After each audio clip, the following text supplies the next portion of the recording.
여러분 안녕하십니까? 시사쇼 정치다 김보건입니다. 당정 갈등이 빠르게 수습되고 있습니다. 황상무 수석은 자진 사퇴했고 이종섭 호주 대사는 곧 귀국할 걸로 알려졌습니다. 국민의힘 당정 갈등이 조기 수습되면서 수도권 위기론을 불식시킬 수 있을지 자세히 짚어드리겠습니다. 조국 혁신당의 지지율이 높아지면서 민주당과의 미묘한 신경전이 벌어지고 있습니다. 조국 혁신당의 실체 오늘 집중 분석해드리겠습니다. 저는 1분 뒤에 돌아옵니다.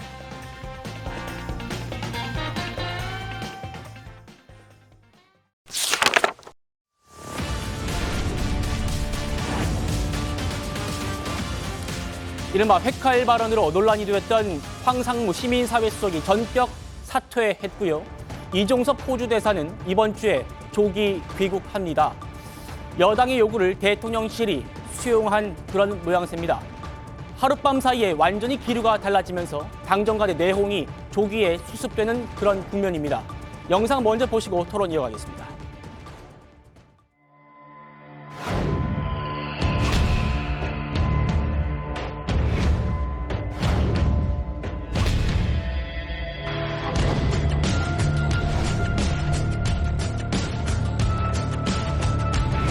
일주일 동안 황상무 수석의 문제라든지 이종섭 대사의 문제를 가지고 여러분 많이 걱정하셨을 것 같습니다.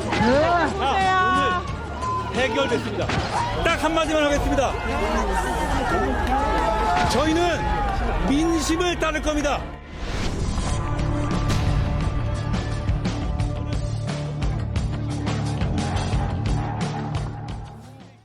자, 대통령실은 오전 6시 49분, 이른 새벽입니다. 윤 대통령이 황상무 수석의 사의를 수용했다고 밝혔습니다. 그리고 이종섭 대사의 조기 귀국 결정은 정부가 공식 발표하기 전에 한동훈 위원장이 먼저 공식화했습니다.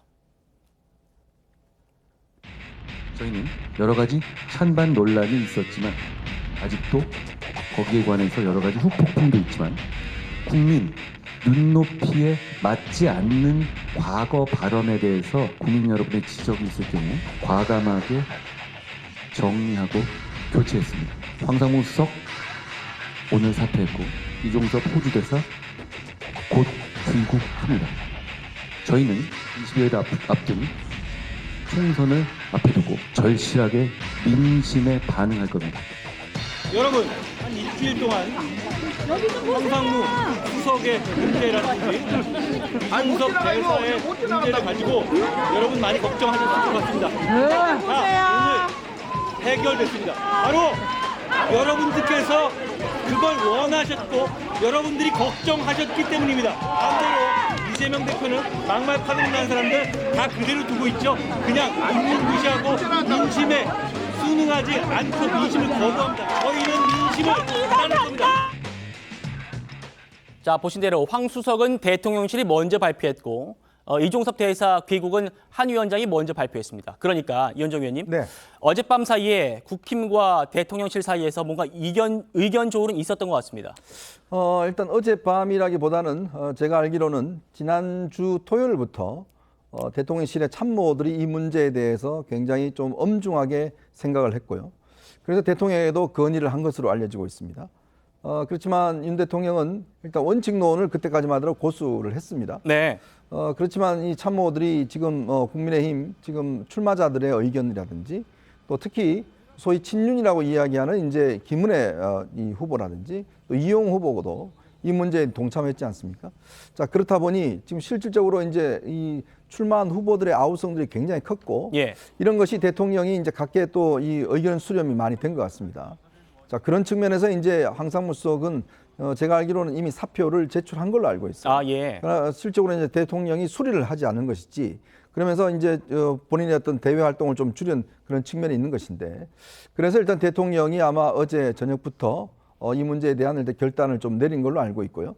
또 이종섭 대사 문제 같은 경우도 사실 이게 좀 문제 해결의 시기를 놓친 경우는 있습니다.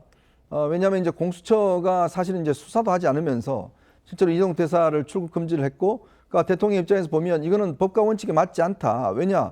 지금 사실은 6개월 동안 수사 한 번 하지 않으면서 계속 대사에 대해서 지금 출국을 연장한다는 게 말이 되느냐. 라고 이제 원칙론을 했지만 예. 그러나 이종섭 대사도 사실은 이 문제에 대해서 거의 이제 이 서울에 있는 지인들을 통해서 많은 의견 수렴을 하고 있었습니다. 그리고 본인도 사실은 이게 부담이 된다면 바로 들어가겠다라고 했지만 이게 이제 대사가 움직일 때는 사실은 대통령의 허락이 있어야 되거든요.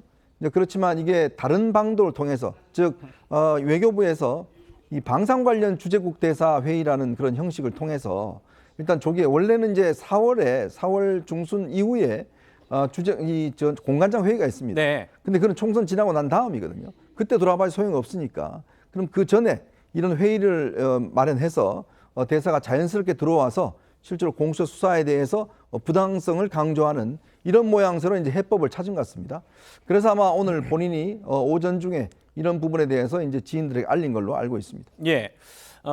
김영주 의원님. 네. 그러니까 지금 한동훈 위원장 얘기를 보면 두 사람이 뭐 어떤 걸 특별하게 잘못했다기보다는 일단 민심을 받아들인 결과다 이렇게 평가했습니다. 어떻게 받아들이세요? 아무래도 이제 그 후보들이 당의 입장에서는 제일 빨리 손을 잡아보면 어제 손 잡는 느낌, 오늘 손 잡는 느낌이 달라요. 그렇기 때문에 이제 한동훈 위원장으로서는 많은 수도권의 후보들이 느끼는 그런 어떤 절체절명의 위기의식들을 잘 전달했다라고 보여지고 때마침 그런 부분에 대해서 빨리 하답함으로써 어쨌든 당과 대통령실이 일체다, 하나다. 왜냐하면 여기서 밀리면 사실은 윤석열 정부도 사실은 뭐 그런 말이 있었습니다만은 사실은 총선 뒤후에 굉장히 어려워진다라고 하는 부분에 대해서 뜻을 같이 했다고 보여지고요. 예. 그래서 뭐 조금 더 빨리 했으면 더 좋았을 뻔했습니다만은 그나마도 이 정도에서 선을 그어주는 것이 그나마도 수도권에서 밀리고 있는 국민의힘 후보들 입장에서는 뭐 좋은 부분이고 또 한 위원장도 나름대로 전열을 정비해서 내일이나 모레부터는 이제 후보 등록해서 본 게임이 시작됩니다. 그렇죠. 이제 그런 의미에서 채비를 할 수 있는 어떤 나름대로 모멘텀을 마련했다는데 의미가 있다 그렇게 보여집니다. 예. 우리 정부는 이종섭 호주 대사가 다음 주 서울에서 열리는 주요 방산협력국 공관장 회의에 참석한다 이렇게 밝혔기 때문에요. 이번 주 중에 늦어도 주말엔 귀국할 걸로 보입니다. 조현산 변호사님, 이 대사가 이제 공수처에다가 나 신속하게 조사해달라 이런 입장을 한 번 더 밝힐 것 같습니다. 조사기일 지정 신청서라는 것을 제출했다고 하는데 예. 사실 그런 신청서를 실제로 수사기관에 제출하는 바는 거의 없다고 봐야 되죠. 굉장히 특이한 경우가 아닌가 싶긴 한데 지금 이종섭 대사의 경우에는 글쎄요, 저는 정부와 여당이 이 문제의 핵심을 잘못 이해하고 있는 게 아닌가 싶습니다. 지금 민주당과 국민들이 바라고 있는 거는 이종섭 대사를 소환해서 조사를 하자는 게 아니고요. 핵심 피의자를 어떻게 해서 대사로 임명을 했냐는 겁니다. 그렇기 때문에 임명 철회를 요구하고 있는 것이지 단순히 들어와서 소환 조사에 응해라. 그리고 실제로 소환 조사에 응할 가능성도 굉장히 낮은 게 현재 공수처의 수사 지금 단계가 이제 참고인 조사를 진행하고 있는 단계입니다. 예. 지난번에 했던 압수수색 결과를 분석하는데도 시간이 굉장히 많이 걸리죠. 그럼에도 불구하고 지금 당장 나를 소환 조사해라 이렇게 요구하는 것은 과거에 그런 사례가 있지 않습니까? 송영길 대표 어떻게 했나요? 본인이 스스로 검찰청에 찾아갔지만 소환 조사 응하지 못했습니다. 왜 그때는 검찰에서 그렇게 말했죠. 수사 시기와 소환 방식은 검찰이 정한다. 어떻게 피의자가 직접 조사를 원하냐라고 그때는 말했죠. 마찬가지입니다. 공수처도 지금 당장 이종섭 대사를 소환 조사할 수 없는 상황입니다. 지금 공관장 회의를 핑계로 해서 들어와 봤자 조사가 제대로 진행될 가능성은 굉장히 낮다고 할 수 있죠. 예. 그렇다고 한다면 민심의 이반이 또 발생할 수 있을 텐데 그 부분 어떻게 생각하는지 굉장히 우려스럽습니다. 조 변호사님, 제가 이 돈봉투 사건 때 법조 기자였기 때문에 사실관계를 좀 말씀드려야 될 부분이 있습니다. 송영길 대표가 연루된 이 돈봉투 사건은 이정근 녹취록이 발단이 돼가지고 그 녹취를 바탕으로 해서 수사가 진행됐던 거고 이종섭 대사 같은 경우는 이 대사가 직접적으로 고발이 되지 않았습니까? 그러니까 그게 두 개는 좀 차이가 있어 보이거든요. 검찰에서 그렇게 준비가 안 됐다고 한 거는 아직까지 송영길 대표의 그런 혐의점까지 가려면 재반적인 수사가 필요하다고 했던 거고 이종섭 대사는 좀 다르지 않습니까? 어떻습니까? 글쎄요, 지금 공수처의 입장만 보도로 전해진 바에 따르면 아직까지 수사가 그 정도까지 이르지 않았다고 하니까요. 수사기관 입장에서는 각자의 그런 수사 진행 속도라는 게 있지 않겠습니까? 아직까지 압수수색 결과 그 분석도 끝나지 않은 상황에서 덜컥 지금 이종섭 대사를 소환 조사해봤자 사실 유의미한 조사가 이루어지지 않을 가능성이 굉장히 높기 때문에 예. 글쎄요, 지금 소환을 할 필요성이 없는 상태에서 소환 조사에 응하겠다는 그러한 이유가 글쎄요, 많은 국민들이 납득을 할 수 있을 수 있지 않을까 싶습니다. 예, 변호사님. 대통령실은 그러니까 이 재반 조사가 안 됐는데 미리 훨씬 앞서가지고 출국 금지하는 게 잘못된 거 아니냐 이렇게 얘기하는 것 같습니다. 그 이종섭 전 장관이 대사로 임명되는 건요, 법적으로 아무런 문제가 없는 거예요. 다른 걸 다 떠나가지고 조국 대표가 2심에서 실형받지 않았습니까? 이재명 대표 이번 주에만 3번 재판받지 않습니까? 그런데 이 두 사람이 뭘 주장합니까? 무죄 추정의 원칙을 주장하잖아요. 거기에 비하면 조국과 이재명에 비하면 이종섭의 혐의는 도대체 무슨 혐의가 있는지 전 도저히 알 수가 없고요. 그런데 민주당은 혐의가 있는데 호주로 간 것을 마치 도주한 것처럼 이렇게 프레임을 갖다 씌우는 거고, 문제는 뭐냐면 이 프레임이 맥힌 거다. 그렇기 때문에 법적인 걸 다 떠나가가지고 지금 대통령실과 그다음에 여당 입장에서는 정치적으로 이 문제를 해결할 수밖에 없는 거죠. 그런데 조금 전에 이제 조현삼 변호사님 그렇게 말씀을 하셨지만 공수처가 무슨 짓을 했습니까? 이종섭 대사 나가지 말라고 출국 금지했잖아요. 그러면은 빨리 수사를 했어야 되는 거 아니겠습니까? 그런데 출국 금지를 작년 12월에 해놓고 한 번 연장하고 또 한 번 연장하고 그 사이에 아무것도 한 게 없어요. 그냥 압수수색 조사한 거밖에 없고요. 이종섭 그 장관을 포함해가지고 아무도 소환 조사하지 않았습니다. 그런데 지금 만약에 이종섭 대사가 이런 그 여러 가지 해프닝을 거쳐가지고 귀국을 한단 말이에요. 그러면 수사를 할 수 있겠습니까? 수사 못할 거 아니에요. 그러면 왜 출국 금지를 했는지 거기에 대해서 그 공수처가 해명해야 될 거 아니겠습니까? 이종섭 대사가 귀국한 것은 우리나라 국익에 상당히 영향을 미칠 것이다. 안 좋은 영향을 미칠 것이다라고 저는 확신을 하는데, 예. 그런데 그럼에도 불구하고 이번 이종섭 대사의 귀국으로 인해 가지고 민주당의 도주 프레임이라고 하는 것이 전혀 허구였다라고 하는 것이 명백하게 드러날 것이다. 저는 그렇게 생각이 됩니다. 이현정 의원님. 그러니까 지금 보면 자 이종섭 대사에 대한 수사 자체가 보면 지금 공수처에서 거의 이루어지지 않고 있는 단계 아닙니까? 그런데 보통 이런 수사를 할 때 일반인이거나 예를 들어 도주 가능성이 있다든지 뭐 이런 경우는 출국 금지를 조치를 합니다. 그런데 이종섭 대사는 전직 국방장관이에요. 자, 그리고 이분이 이제 대사로 임명된 분 아니겠습니까? 그런데 이런 분을 바로 이제 이 대사 임명의 이야기가 나오자마자 공처에서 출국 금지를 했단 말이에요. 그것도 2차례나 연장을 했습니다. 자, 그렇다면 그러면 예를 들어서 이런 어떤 이 수사를 받고 있는 사람들은 모두 다 이 대사 임명이 되지 말라는 거잖아요. 예. 근데 그게 말이 되느냐는 거고, 지금도 공처 이야기하지 않습니까? 들어와봐자 수사할 게 없다는 거 아니에요. 준비가 안 돼 있어서. 그럼 왜 출국 금지를 했죠? 왜 출국, 그러면 예를 들어서 이런 식이면 그러면 수사에 어떤 뭐 고소된 사람들 다 출국 금지합니까? 아니지 않습니까? 지금 송영길 대표는 본인이 들어와 버렸어요. 그리고 본인이 나갈 수도 있음에도 불구하고 계속 그냥 수사를 해달라고 있는 사안하고, 이종섭 대사는 아니 대한민국에 국방장관을 하고 그다음에 특임대사로 이 지명된 사람이 어디 도주한다는 그런 그 이야기가 되겠습니까? 그리고 출국 금지라는 건요 굉장히 기밀성입니다. 아무한테나 알려주지 않습니다.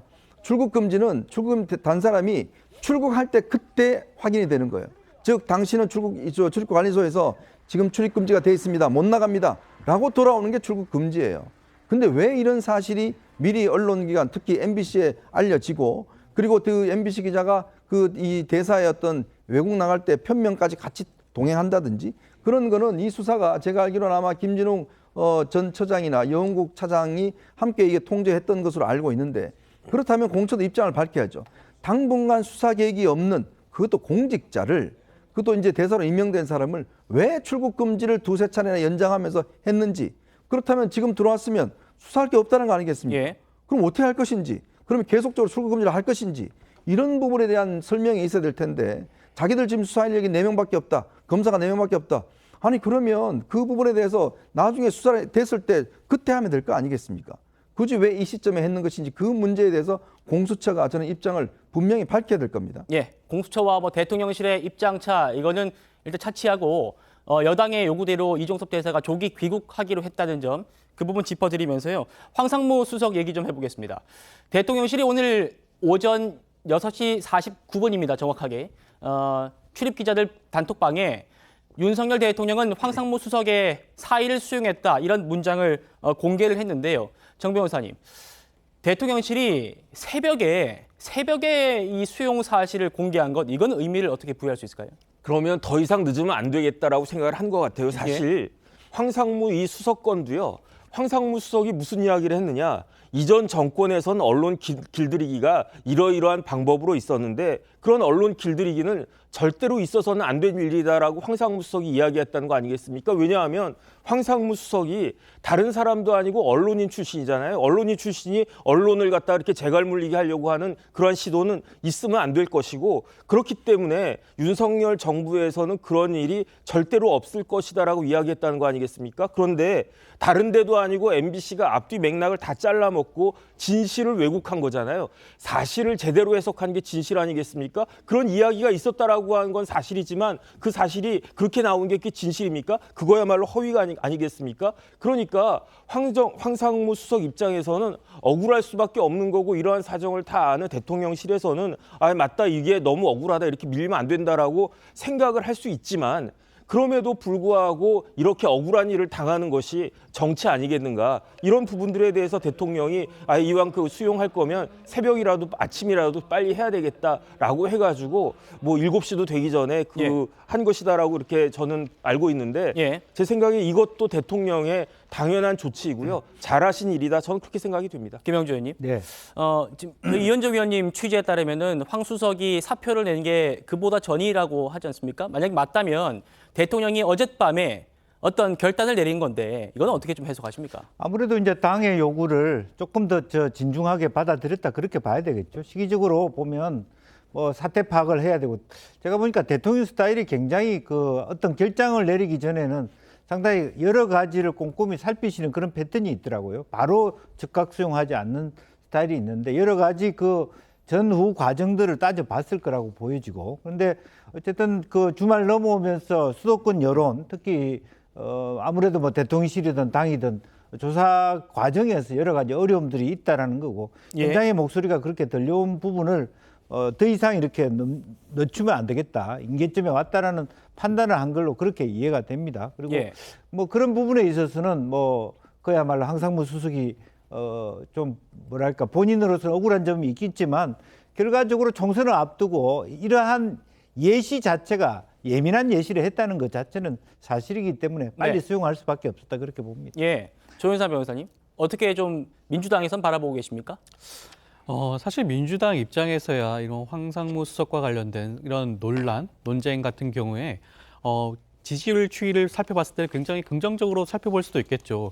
그렇다고 하더라도 정부 여당 입장에서는 이러한 사안에서 너무 간과한 게 아닌가. 사건이 불거진 지 엿새 만에 사의를 수용한 셈입니다. 조금 더 빨리 했다면 국민의힘 입장에서는 총선에 대한 부담이 조금 더 덜 수가 있었는데 왜 이렇게까지 주저하셨는지 그 부분 좀 이해가 되지 않는 부분이 아닌가 싶은데요. 그래도 황상무 수석의 사의를 수용을 했으니까 어떻게 보면 당정의 갈등이 일정 부분 봉합될 그런 여지도 있는 것으로 보여지고 그렇다고 한다면 한동훈 비대위원장 입장에서는 한시름 덜 게 아닌가. 수도권 중심으로 해서 많은 의원 후보들이 아우성치지 않았겠습니까? 민심의 위반이 심각하다.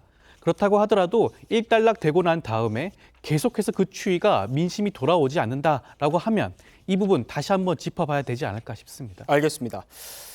한동훈 위원장이요. 최근 불거진 이 당정 갈등을 뒤로하고 이제 국민의힘과 윤석열 정부는 원팀이다. 이런 점을 강조했습니다. 들어보시죠. 당정 갈등 2라운드라는 평가에 대해서 한 말씀 드릴게요. 총선을 20일 남겨놓고 국민의힘과 윤석열 정부는 운명 공동체입니다. 그리고 그렇게 해야 폭주하는 이재명 사당과 흥진당 종북 세력의 이 나라의 주류를 차지하는 것을 막을 수 있습니다. 저는 그것만 생각합니다. 오늘 고맙습니다. 대통령님 만나실 계획 있으세요?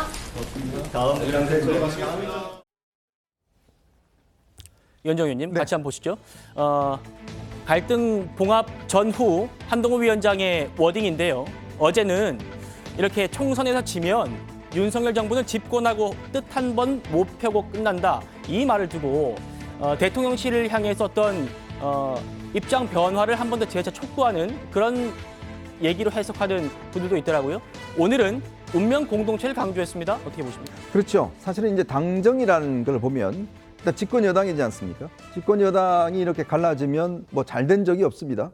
그만큼 집권 여당은 한 몸이어야 이제 되는 것인데, 그러니까 최근의 갈등을 보면 일단 윤석열 정부가 들어왔지만 사실은 입법 권력은 민주당에 있었지 않습니까? 윤석열 정부가 노동, 연금, 교육 개혁을 이제 표방을 했지만 모든 것들이 보면 법을 통과해야 이제 완성되는 것이거든요. 뭐 행정 수단으로 될 수 있는 건 한계가 있습니다. 자, 그러니까 그동안에 보면 여러 가지 개혁에 대해서 이야기를 했지만 실질적으로 제도적으로 이루어진 건 없거든요. 근데 만약에 이번 선거에서 국민의힘이 다수당을 얻지 못하면 앞으로 3년 동안 제가 볼 때는 아마 굉장히 어려울 겁니다. 예. 지금 특히 조국 혁신당까지 나오고 있는 상황에서는 온갖 이제 정쟁만 벌어지지 않겠습니까? 이제 그런 상황에서 만약에 윤석열 정부가 정말 뜻도 못 펴보고 이렇게 3년을 지나간다 그러면 이거는 당정이 공동으로 그냥 망하는 거거든요. 이제 그런 절박성, 이번 선거 가지고 있는 절박성들을 어제 이야기를 했고, 그러니까 이런 문제에 대한 이제 공감대, 즉 한동훈 위원장에 대해서 윤 대통령이 섭섭한 점이 있고 마음에 안 드는 점이 있겠지만, 그러나 조국, 이재명 이 두 사람이 입법 권력을 장악하는 것보다는 낫지 않습니까? 단적으로 이야기 보면 그 점들을 어제 이제 지적을 한 것이고, 예. 그런 것에 대해서 이제 대통령실이 반응을 보인 거기 때문에 오늘은 진짜 우리는 이제 하나다. 그럼 하나면 앞으로 어떻게 할 것인지 이런 부분에 대해서 오늘 강조한 것이다 저는 생각합니다. 네, 여권 관계자의 이 코멘트 좀 살펴보겠습니다. 이번 갈등 수습 국면 이걸 보면서 이런 평가를 했습니다. 대통령과 한동훈 위원장 사이에는 여권이 공멸하면 안 된다는 그런 공통된 인식이 있다. 그리고 독립적 판단을 서로 존중하는 오랜 신뢰 관계도 한몫한 것 같다. 이렇게 평가하거든요. 김영주 의원님. 네. 어떻게 보십니까? 좀 공감하십니까? 뭐 그동안에 이제 싸워왔던 관계 속의 특수성들이 이어왔기 때문에 신뢰관계가 깨질 수가 있겠습니까? 뭐 여러 가지 어떤 상황에 따라서 마치 대통령실과 말하자면 국민의힘이라고 하는 두 그 블록으로 나눠져 있으니까 그 사이에 어떤 빈틈이 있어 보이는데, 인간적 관계라든지 신뢰 관계의 문제는 없어 보입니다. 없을 거라고 보이지는데, 문제는 그 일을 함에 있어서 조금 더 충실할 필요가 있습니다. 야당은 그냥 그야말로 단일체입니다. 예. 여당에 대한 비판만 하면 돼요. 근데 실제로 여당은 뭐냐면 당정 관계라고 하는 기란 관계의 여러 가지 문제점을 디테일하게 점검하고 가야 되거든요. 그런데 대통령실도 그렇고 저는 한동훈 비대위원장도 그렇고 다소 그런 부분에 대해서 좀 거칩니다. 기존의 정치적 어법을 잘 모르기 때문에. 이제 그렇기 때문에 이철규 의원이나 이런 당내 말하자면 반발이 있을 수 있는데, 이럴 예. 때일수록 그와 같은 두 분의 관계들을 의심하지 않기 위해서는 조금 더 디테일한 서로 간의 어떤 그 교감이라든지 크로스 체크라든지 이것이 필요한 거 아닌가, 나는 그렇게 보여집니다. 예, 거듭 말씀드립니다만은 이번 두 사람의 그런 사퇴 그리고 조기 귀국은 당의 요구를 대통령실이 수용한 그런 모양새입니다. 한동훈 위원장의 그 절박감, 위기감 어제 워딩에서도 많이 확인할 수 있었는데요. 다시 한번 들어보시겠습니다. 여기서 지는 건 역사에 죄를 짓는 것이라는 절실한 마음을 다져 봅시다. 정부와 우리 집권 여당은 마음껏 일하고 싶습니다. 그 점을 절실하게 호소해 주십시오. 이번에 지면 이번 윤석열 정부는 집권하고 뜻 한 번 펼쳐보지 못하고 끝나게 될 겁니다. 정혁진 변호사님. 네네. 이번 수습 이걸 대통령실이 한동훈 위원장의 총선 리더십을 한 번 더 재확인해줬다, 인정해줬다 이렇게 해석할 수도 있을까요? 아니 그런 걸 다 떠나가지고요. 만약에 이번 총선에서 진다라고 하면 정부와 여당은 제 생각에는 역사에 죄를 짓는 것이 아닌가, 저는 그런 생각을 합니다.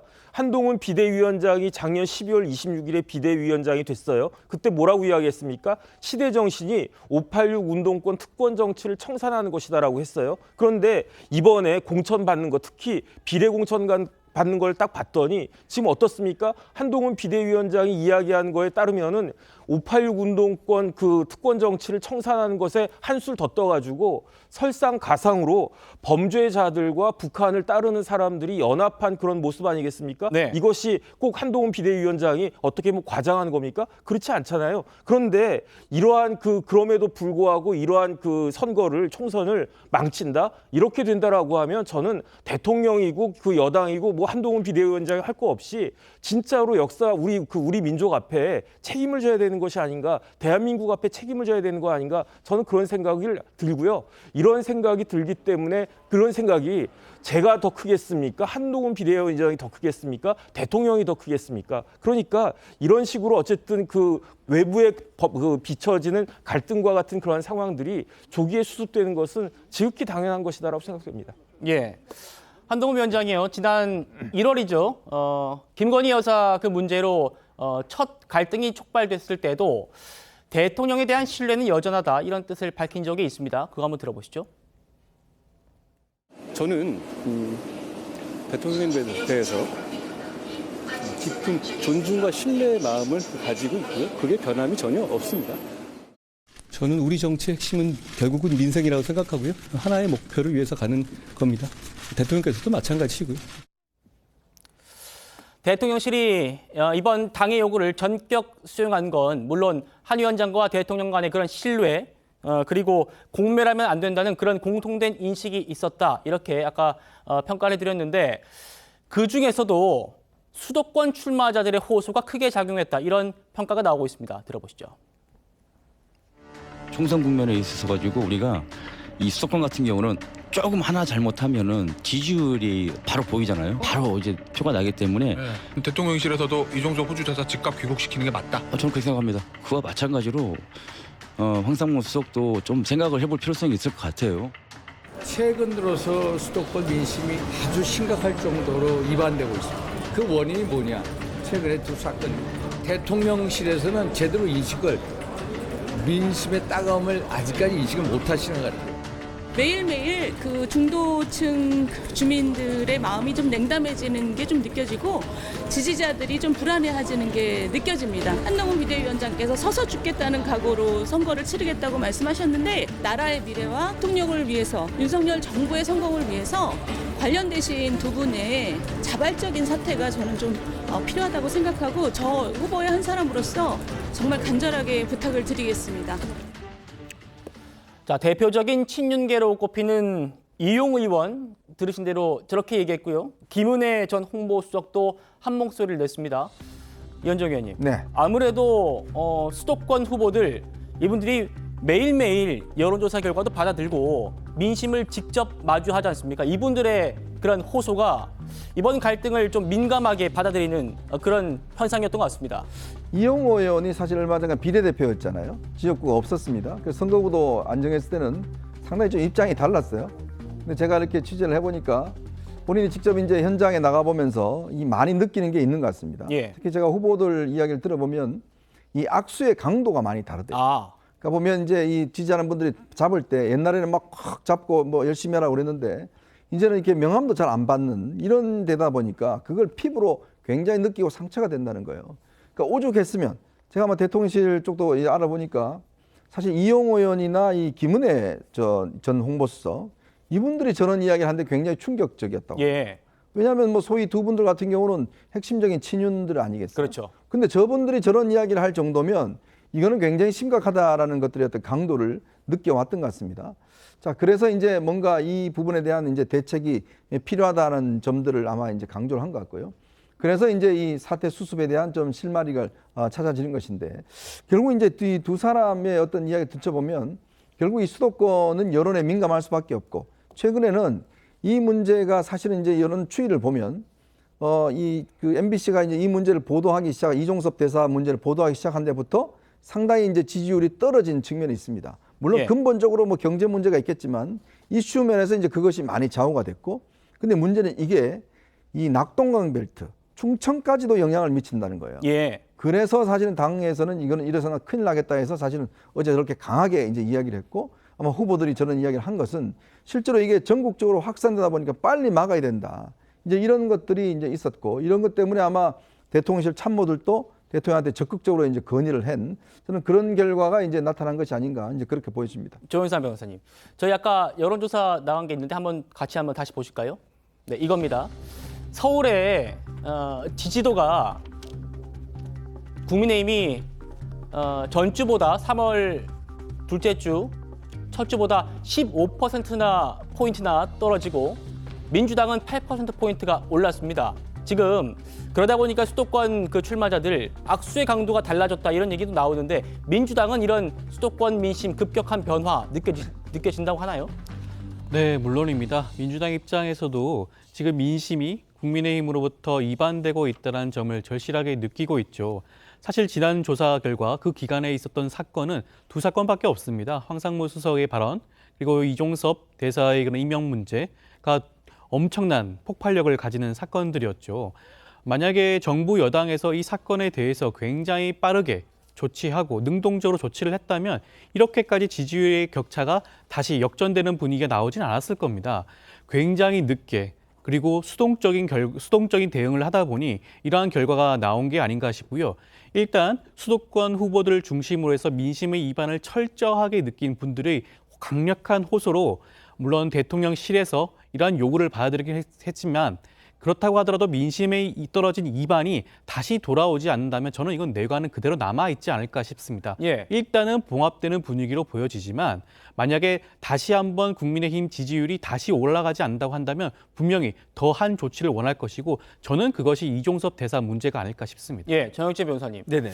지금 한 주 만에 수도권 민심이 15%포인트나 떨어지고 8%포인트 올라가고 이렇게 급격한 변화를 보이는데 정부 여당이 갈등을 수습한 만큼 또 한 번 이런 또 급격한 변화가 있을 수 있다. 이게 국민의힘 지지자들의 기대인 것 같거든요. 네네. 어떻게 전망하십니까? 그게 민심인 것 같아요. 그게 바람인 것 같아요. 다른 걸 다 떠나가지고 나경원 후보하고 그 유사명 후보 사이에 지지율의 변화만 봐도 야, 저렇게 변할 수가 있구나. 특히 수도권이라고 하는 곳에서 바람이라고 하는 것이 이렇게 무서운 것이구나. 저는 그런 생각이 들고요. 어쨌든지 간에 국민의힘 입장에서는 왜 지지율이 특히 수도권에서 이렇게 확 떨어졌는가. 그것에 대한 원인을 갖다 분석한 것이고요. 그 원인이 뭐 여러 가지가 있지만 그중에 대표적인 게 이종섭 대사와 황상무 수석 아니었겠습니까? 이런 문제를 갖다가 어쨌든 해결을 한 거니까 이 해결된 다음에 민심이 또 어떻게 반응할 것인지 제 생각에는 반등할 거라고 생각을 하는데 반등을 한다고 했을 때 얼마나 더 반등할 수 있을 것인지 이런 부분들에 대해서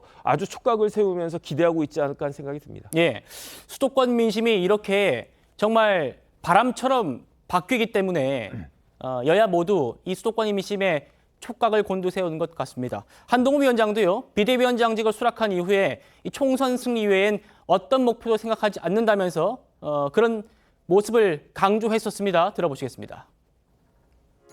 장관이라든지 검사 생활로 다시 돌아가고 싶다라는 좀 그립진 않은 그런 생각을 하신 적 이 당이 하도 망하니까 어쩔 수 없이 저 같은 사람 부른 건데 이건 아무리 생각해도 말도 안 되는 판단이잖아요. 그런 식으로 추대해서 온 거잖아요. 그러니까 저는 여기서 4월 10일만 진짜 딱 보고 거기서 좋은 성과를 내겠다는 그 목표만 가지고 생각하고 있거든요. 밖에서 보시면 제가 이제 좀 전투적으로 하잖아요. 저는 그게 필요하다고 생각해서 하는 건데 제가 그거 하는 걸 그렇게 좋아하지는 않아요. 굉장히 이 피로도가 쌓이는 일이긴 하는데 그걸 어쩔 수 없이 제가 감당하려고 노력하는 겁니다. 정치가 재밌진 않아요. 정치를 해서 살이 찌는 사람이 있고 살이 빠지는 사람이 있는가 하는데 어떠세요? 저는 빠지더라고요. 저도 좀 빠졌습니다. 그러니까 짧고 그렇게 한 위원장은 오늘 오전 11시 40분에 안양시장 인사를 끝으로 오늘 이후에 오후 일정을 잡지 않은 상황입니다. 이현정 의원님. 네. 이렇게 지금 급박한 시점에 수도권 유세 일정을 잡지 않고 비워둔 이유 있지 않을까요? 네. 아마 지금 오늘 오후부터 이철규 인재영입 위원장과 장동혁 사무총장 간에 조금의 설전이 있었습니다. 예. 비례대표 공천을 두고 지금 이제 이철규 위원장이 이제 여러 가지 불만들을 지금 피력했지 않습니까? 그러니까 장동혁 지금 사무총장은 이제 원칙대로 했다라는 이야기고, 자, 그런 부분에 대해서 지금 조정 작업에 들어가는 것 같습니다. 왜냐하면 내일부터 후보자 등록이거든요. 그러면 이제 지금 현재 문제가 됐던 비례대표 같은 경우에 지금 사퇴한 분도 있고 하기 때문에 특히 이제 지금 이철규 위원장이 제시하는 거는 일단 호남 배려가 너무 없다라는 거. 그다음에 이제 이런 것들이 실제 당직자들 배려가 없다는 거, 이런 문제를 지적을 했거든요. 저는 그렇다면 사실은 지금 국민의 미래 후보 명단을 보면 조금 이해가 안 되는 그런 들어간 분들도 꽤 있습니다. 제가 봤을 때는요. 그리고 여러 가지 어떤 좀 이 수사 그다음에 이런 정과와 관련돼서 논란이 있는 분들이 있어요. 예. 그렇다면 저는 한동훈 위원장이 결정이 됐기 때문에 이거는 더 이상 고칠 수 없다라고만 고집하실 것이 아니라 실제로 모든 것들이 정당이라는 게 그렇습니다. 제가 저 정당 취재를 하면서 보면요, 비례대표는요 계단 내려오다가도 이름이 바뀌어요. 예. 그럼 그만큼 이제 이 상황 자체가 많이 바뀌기 때문에 그러면서 그냥 그어서 그냥 발표하고 하거든요. 그러니까 그런 것들이 충분히 있기 때문에 무조건 정해졌다고 해야 된다 이런 관념보다는 예. 문제가 있다면 왜 문제가 있는 것인지, 왜 그 사람이 거기 들어갔는지 합당한 이유가 있어야 될 거 아니겠습니까? 그렇다면 저는 대통령실에서도 저렇게 지금 한 이상 지금 한동훈 위원장이 이 부분 관련해서 제가 알기로 아마 오늘 밤에 회의가 열리는 걸로 알고 있습니다. 비례대표 관련해서. 예. 그렇다면 이 부분도 지금 현재 문제가 된 부분들을 좀 짚어내고 좀의 문제가 사실은 뭐 정과나 등등 부적절한 분들이 있으면 걸러낸다든지 뭐 그렇게 하는 게 저는 큰 흠은 아니라고 봅니다. 왜냐하면 이게 이제 결국 등록할 때 중요한 거거든요. 그럼 그만큼 국민들에게 완벽한 명단을 보여야 되니까 저는 그래서 아마 오늘 내일 중에 이 명단에 대한 조정 작업을 위해서 지금 한동훈 위원장이 지금 하고 있는 것 같은데 제가 최근에 한동훈 위원장과 이렇게 통화했던 지인들을 좀 이 취재를 해보면 요즘 정말 절박해하고 예. 굉장히 힘들어하고 살도 많이 빠졌다고 그럽니다. 예. 저희가 지금 당정 갈등이 수습 국면에 들어갔다는 점을 살펴보고 있는데요. 보시는 대로 이종섭 대사 지금 조기 귀국하기로 했고 황상무 수석은 사표를 내서 대통령이 수용을 했습니다. 그러니까 수습 국면에 들어간 겁니다. 하지만 이 비례대표 순번 재검토 지금 이 문제가 남아 있는 건데요. 오늘 이철규 인재영입위원장이 기자회견을 열고 어떤 얘기를 했습니다. 그거 먼저 듣고 얘기 나눠보겠습니다. 누구를 비난하고 또 책망하고 공격하기 위해서 이 자리에 선 것이 아니라는 점을 명백히 밝혀드립니다.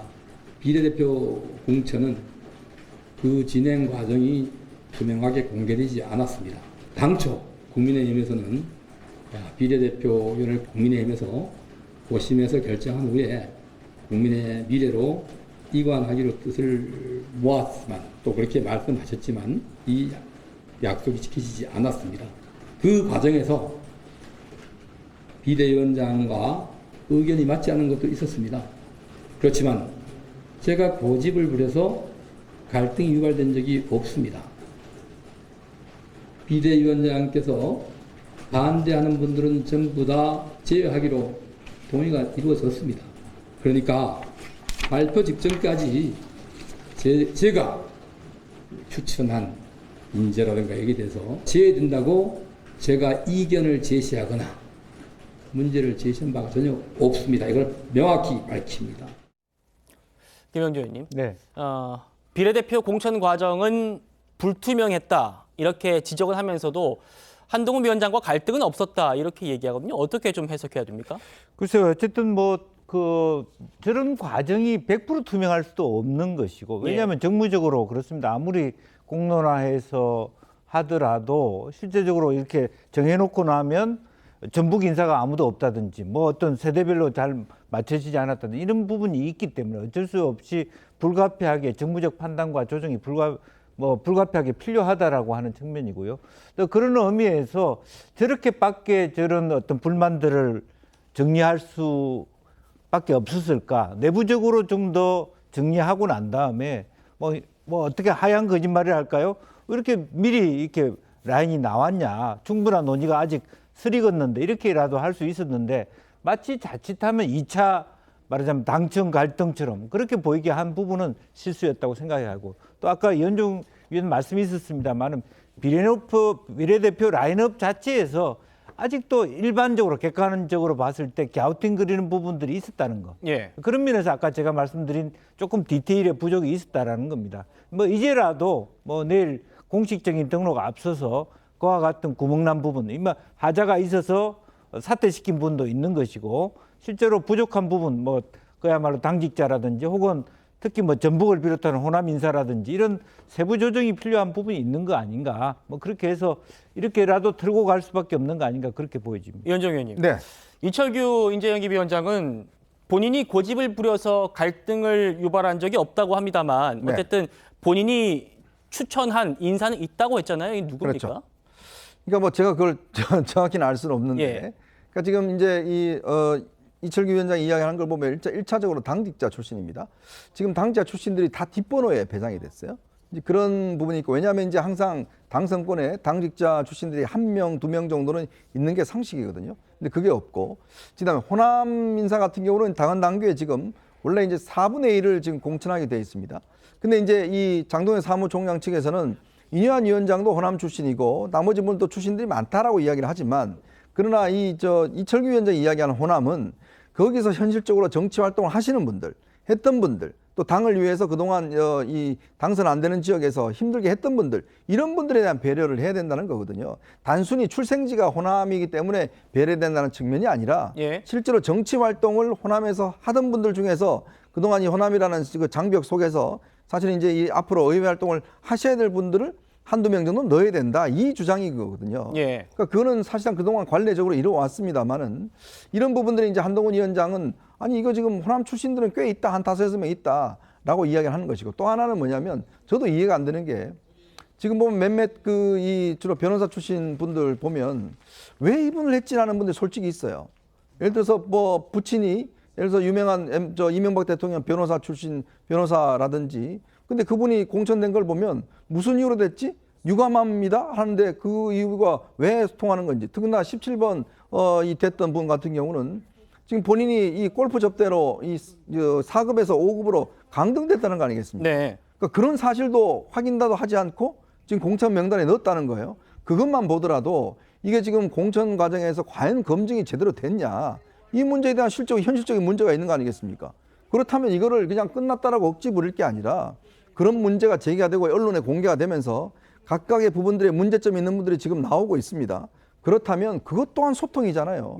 의견 수렴을 해서 그런 문제된 분들을 좀 빼고 실제로 할 수 있는 분들을 넣고, 지금 전북 같은 경우는 전북 출신이 한 명도 없기 때문에 지금 이분들이 반발하고 있는 거 아니에요? 그러면 그 부분에 대한 배려도 할 수 있는 것이고, 저는 그래서 이 부분은 한동훈 위원장이나 장동혁 사무총장이 끝까지 고집할 저는 이유는 아니라고 봐요. 그렇다면 이 부분은 충분히 소통으로 해결할 수 있는 문제이기 때문에 저는 오늘 아니라도 이 부분에 대한 조정이 필요하고, 그리고 정말 이 명단에 자신 있다면 그 각각의 부분들이 왜 됐는지에 대한 이유를 좀 저는 듣고 싶어요. 지금 이철규 위원장이 얘기하는 호남목 삼아 주기환 전 광주시당 위원장을 지칭하는 거 아니냐, 이런 얘기가 나오고 있습니다. 정혁진 변호사님. 지금 이 의원님 말씀처럼 국민의 미래가 오늘 비례대표 후보 명단 재검토에 지금 착수를 했습니다. 내일부터 아마 후보 등록이 시작되기 때문에 좀 빨리 정리가 돼야 될 텐데, 어떻게 보십니까? 뭐 앞서 보셨던 뭐 이종섭 대사나 황상무 수석 논란은 정리가 됐는데, 비례대표 이 문제도 지금 여권에서 빨리 수습을 하기 위해서 노력하지 않겠습니까? 빨리 돼야죠. 그런데 제 지극히 개인적인 생각인데요. 저는 과연 우리나라와 같은 지금 상황에서 비례대표가 필요한가? 한동훈 비대위원장이 국회의원 50명 줄인다고 그랬어요. 250명으로. 그러면 비례대표 다 없애도 되는 거 아닌가? 저는 그런 생각이 들 수밖에 없는 것이, 조국 혁신당하고 민주당의 당선권 후보 중에 과연 국회의원감이 있습니까? 몇 명이나 있습니까? 있다라고 하면 오히려 야, 저런 사람이 국회의원 되면 어떡하나 걱정되는 사람 없습니까? 그런데 이거는 뭐 조국 혁신당, 민주당 다 그렇다고 치고 국민의 미래에도 그 후보들 중에 임팩트가 있습니까? 전체적으로? 지역 안배하려고 그 비례대표가 필요합니까? 저는 비례대표를 선임한다라고 하는 것은 그 자체로 정당이, 국민의 미래나 뭐 더불어민주연합이나 조국의 당이나 이러한 정당이 국민들한테 던지는 메시지가 있어야 된다라고 저는 생각을 하거든요. 개개인의 면면도 중요하지만 전체적으로 딱 봤을 때, 요번에 우리 당은 이런 비례대표 구성을 갖다가 해서 그 국민들한테 이러한 메시지를 준다. 그런 게 있어야 되는데, 제가 봤을 때 뭐 다른 당 다 떠나가지고 국민의 미래에도 메시지가 없다라는 생각이 들어요. 굉장히 그 비례대표 선임이 제 개인적인, 조금 전에 말씀드렸지만 지극히 개인적인 생각이긴 하지만 매우 미흡하다. 그렇기 때문에 누가 이철규 전 의원이, 의철규 의원이 뭐 이런 걸 말씀하셨다, 그런 걸 다 떠나가지고 국민의 한 사람으로서 좀 제대로 된 그 비례대표 후보가 선임되었으면, 국민의 미래라도 제대로 된 그 후보가 선임되었으면 좋겠다는 게 바람입니다. 변호사님, 지금 비례대표 문제가 국민의힘도 논란인 건데, 최근까지 이제 더불어민주연합도 그런 좀 논란이 있었지 않습니까? 밖에서 보시기에 어떻습니까? 지금까지 외부에서 특히 국민의힘에서 더불어민주연합의 비례대표 공천 과정에 대해서 많은 분들 지적을 하셨었는데요. 저는 지금 국민의힘의 비례대표 공천 과정을 지켜보면서 그렇게 비판할 자격이 있나 싶습니다. 어떻게 보면 종합 세트 같아요. 지금 국민의힘 미래에서 비례대표로 추천받으신 분들 어떠한 기준으로 된지 도무지 알 수가 없습니다. 더불어민주연합의 경우에는 그래도 본인께서 과거에 했던 행적 관련해서 비판의 대상이 되었을지언정 그분들은 지금까지 해왔던 행적들이 있는 분들이셨습니다. 예. 그런데 국민의힘 미래 비례대표 추천을 받으신 분들은 그런 것들이 굉장히 모호하죠. 과연 검증 과정을 제대로 거쳤나 싶을 정도입니다. 어떻게 보면 골프 접대 의혹을 받는 분도 비례대표 순번에 올라갔고 취소했죠. 그렇죠. 취소했지만 예. 올랐었고 그리고 뭐 횡령 의혹이 있는 분도 비례대표 순번에 들어왔습니다. 그리고 아빠 찬스 의혹을 받는 분, 그리고 셀프 공천 의혹을 받는 분들도 계시죠. 비례대표를 연임하는 분도 계십니다. 이것이 어떻게 국민의힘 미래가 더불어민주연합의 공천 과정에 대해서 비판할 수 있는 자격이 있나 싶을 정도가 아닌가 싶습니다. 비례대표 연임은 더불어민주연합의 용해인 의원도 있지 않습니까? 마찬가지죠. 예. 마찬가지로 그 부분을 지적해놓고 마찬가지로 동일한 순번에 배정하지 않았겠습니까? 예. 그 부분도 지적하지 않을 수가 없습니다. 예, 이 논란에 대한 한동훈 위원장 입장도 한번 이어서 들어보시겠습니다. 이철규 위원께서 비례 명단의 특정 인사를 요구했다라는 보도가 있는데 비례를 정하는 절차는 시스템 공천 절차에 따라 정해질 것이다. 그 말씀을 드립니다. 위원정 의원님, 어쨌든 한동훈 위원장은 내 지휘하에 내 책임하에 선거를 치르겠다 이런 뜻을 명확하게 밝힌 겁니다. 그렇죠. 물론 뭐 비대위원장 책임하에 치는 건 맞는데 문제는 이게 다 내가 하는 게 다 옳다 이거는 아니거든요. 왜냐하면 신일 수가 없습니다. 그리고 한동훈 위원장이 정치를 이제 처음 하기 때문에 어떤 사람들의 스토리나 문제점에 대해서 다 알 수는 없어요. 그러니까 그거를 뭐 마냥 자신에 대한 리더십에 대한 어떤 공격이다 이렇게 해석하면 안 되고 문제가 생기면 충분히 토론하고 수용하고 고치고 세상에 완벽한 게 어디 있습니까?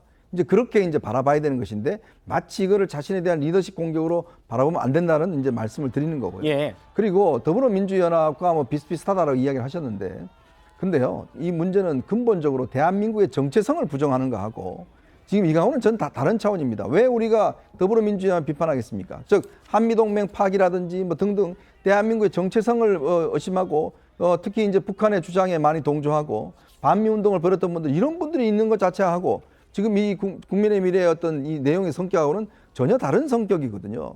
그렇기 때문에 이제 비판하는 것이고 더군다나 지금 보니까 더불어민주연합에 김남국 의원이 입당키로 했다고 합니다. 자, 이거는 정말 지금 보도가 나오는데요. 예. 정말 이게 만약 사실이라고 그러면 이거야말로 저는 정말 황당한 일이다라는 생각이 들어요. 아니 코인 사태 때문에 탈당해서 당에서 해서 나간 사람이 이제 또 더불어민주연합은 그럼 그런 사람을 받아들일 수 있는 건가요? 더불어민주연합은 그럼 코인 투자에 대해서 찬성하는 입장인가요?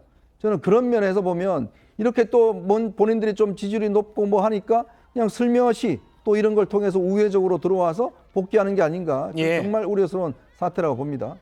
이번 주제는 여기까지 하고요. 저희는 조국 혁신당 얘기 좀 해보겠습니다.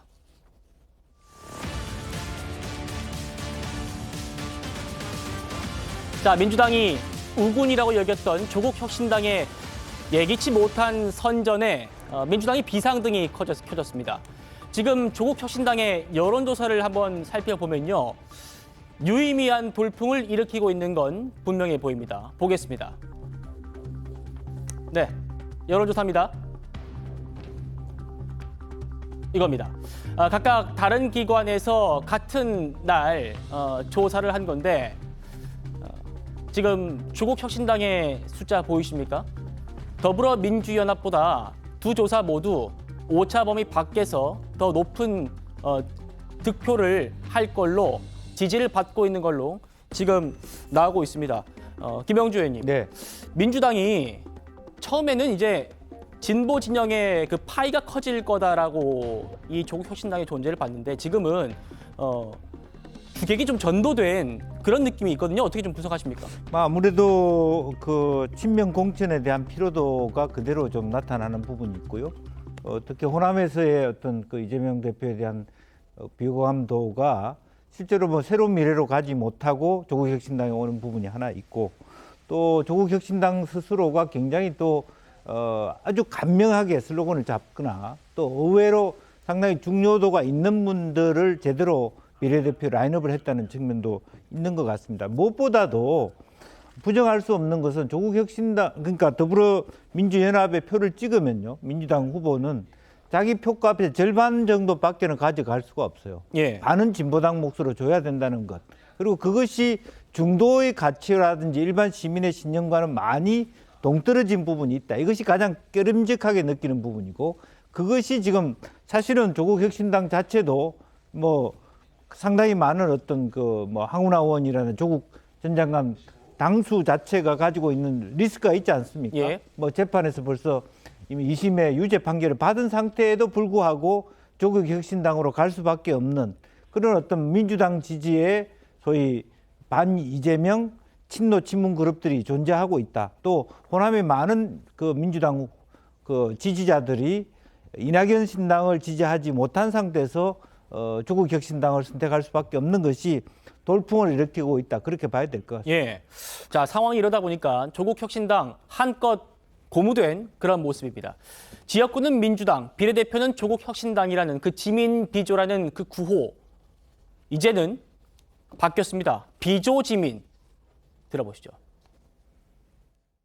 비조지민이라는 표현도 하는데요. 네. 이전에는 지역구 민주당 찍으러 가서 민주당을 지지하러 가서 비례는 조국혁신당 찍어달라 이랬는데 네. 이제 조국혁신당 때문에 투표하러 가겠다는 네. 분이 많이 생기셨거든요.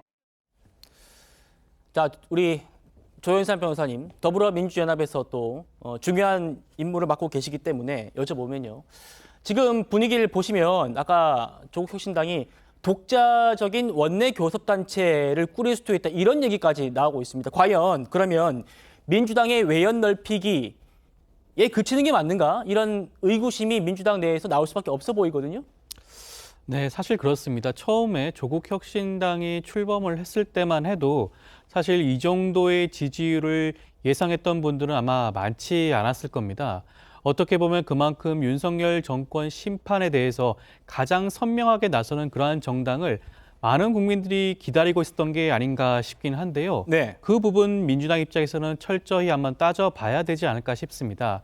처음에는 민주당과 조국혁신당이 함께 공존하면서 윤석열 정권 심판의 대오를 함께 할 수 있다는 그런 기대도 있었는데 지금은 그 격차가 오히려 너무 많이 벌어지다 보니 더 이상 윤석열 정권 심판에 대한 그런 가치를 조국혁신당에만 맡겨둘 수는 없다. 민주당이 조금 더 선명하게 나가야 될 부분이 아닌가 싶고 네. 그리고 사실 공천 과정의 일부 잡음 때문에 민주당에 대해서 실망했던 분들이 조금 있을 수는 있지만 이 과정 굉장히 끝났습니다. 이제는 마무리 단계에 접어들고 있는 것이고요. 그리고 총선에 임박하다 보면 각 양당의 지지자들은 결집하는 분위기가 항상 나오곤 했습니다. 예. 그렇다고 한다면 최종적인 결과는 지금의 여론조사 결과와는 달라지지 않을까 싶습니다. 예, 그 대목도 좀 이따 짚어보겠습니다. 지금 이재명 대표가 딜레마에 빠지지 않았나 이런 얘기가 나오고 있기 때문에 좀 짚어보고 있는데요. 박지원 후보가요. 민주당 공천을 받은 박지원 후보가 조국혁신당의 명예당원을 언급한 게 민주당 지지자들의 반발을 사고 있습니다. 이재명 대표도 심기가 불편해 보였는데요. 한번 보시겠습니다. 명예당원 좋습니다. 공격받으실 것 같은데. 그런다고 민주당에서 제 공천 취소하겠어요? 더불어민주당의 후보들이라면 당연히 명예당원을 하더라도 더불어민주연합의 명예당원을 하셔야지. 설마 그 조국혁신당의 명예당원 얘기를 했을까? 이현정 의원님. 네. 자, 어제 심야 최고위원회의가 열렸는데 여기서 박지원 후보에 대한 성토가 쏟아졌답니다. 제가 들으니까 박지원 후보는 좀 농담성으로 한 것 같은데 굉장히 민주당 지도부가 정색을 하면서 받은 그런 모습이에요. 그렇죠. 지금 제일 어떤 이재명 대표가 지금 민감해하는 사안에 대해서 지금 언급한 거 아니겠습니까? 그걸 박지원 후보가 모르겠어요? 예. 그분이 뭐 정치 구단이라 하는데 바람이 불면요 갈 때는 이 숙여집니다. 근데 바람이 불기 전에 이미 이제 숙이는 게 있어요. 저는 그런 면이 아닌가라는 생각이 듭니다. 저기 정치권의 촉이 좋은 박지원 후보가 조국혁신당의 어떤 이 상승세 여기에 좀 본인도 편승하려고 하는 것이 아닌가라는 그런 느낌이 드는 것인데 그거는 이재명 대표가 지금 점점 이 부분에 대해서 지금 굉장히 강한 어조로 비판하고 있는 것도 이 지금 어떤 면에서 옛날에는 처음에는 그냥 주가 있고 좀 종적인 뭐 이 정도였다면 오히려 이게 지금 역전 현상이 일어나 버렸지 않습니까? 그러면 본인이 이게 준연동제를 고집했던 이유가 완전히 희석되는 거거든요. 본인은 보통 이제 준연동제 해서 그냥 본인 중심으로 해서 다른 당들 들어와서 하려고 했더니 이게 아니라 오히려 조국혁신당이 완전히 지금 합쳐버리는. 그렇게 되면 나중에 선거가 만약 이렇게 끝난다 하더라도 조국혁신당의 목소리, 그다음에 캐스팅 보트 능력 이런 게 훨씬 더 있으면서 오히려 전국 주도권을 뺏길 수 있는 가능성이 있는 거거든요. 물론 뭐 옛날 열린민주당도 여론조사에는 뭐 14% 이렇게 나왔다가 결국은 한 5.6%인가요? 제가 기억하기로. 그래서 세석밖에 못한 기억이 있습니다. 그게 또 지금 과연 그렇게 나올까라는 그런 측면도 있겠지만 어쨌거나 현재 측면에서는 너무 통제가 안 되게끔 지금 역전되다 보니까 이거를 좀 눌러야 되겠다라는 것이지만 근데 이미 이 판을 깔아줘 버렸잖아요. 그 이재명 대표가 결정적 패착이죠. 깔아줬기 때문에 이 부분을 회복하기는 상당히 어려운 게 아닌가라는 저는 생각도 듭니다. 예. 자, 지도부가 이렇게 강경한 태도로 박지원 후보에게 성토했는데 박 후보 납작 엎드렸습니다. 보시겠습니다. 우리는 그 비례투표 어디에 해야 됩니까? 당연히 더불어민주연합에 해야죠. 저는 함께 같이 가자 그런 의미에서 있었는데 오해가 됐다 하면 저는 진솔하게 사과합니다. 절대 오해하지 마세요. 어떻게 됐든 부적절했다고 하면은 앞으로 적절한 말만 하겠습니다. 죄송합니다. 자, 박 후보는 뼛속까지 다 민주당 당원이다 라면서 사과 글을 올리면서 진화의 그런 나서는 모습인데 정익진 변호사님. 네네.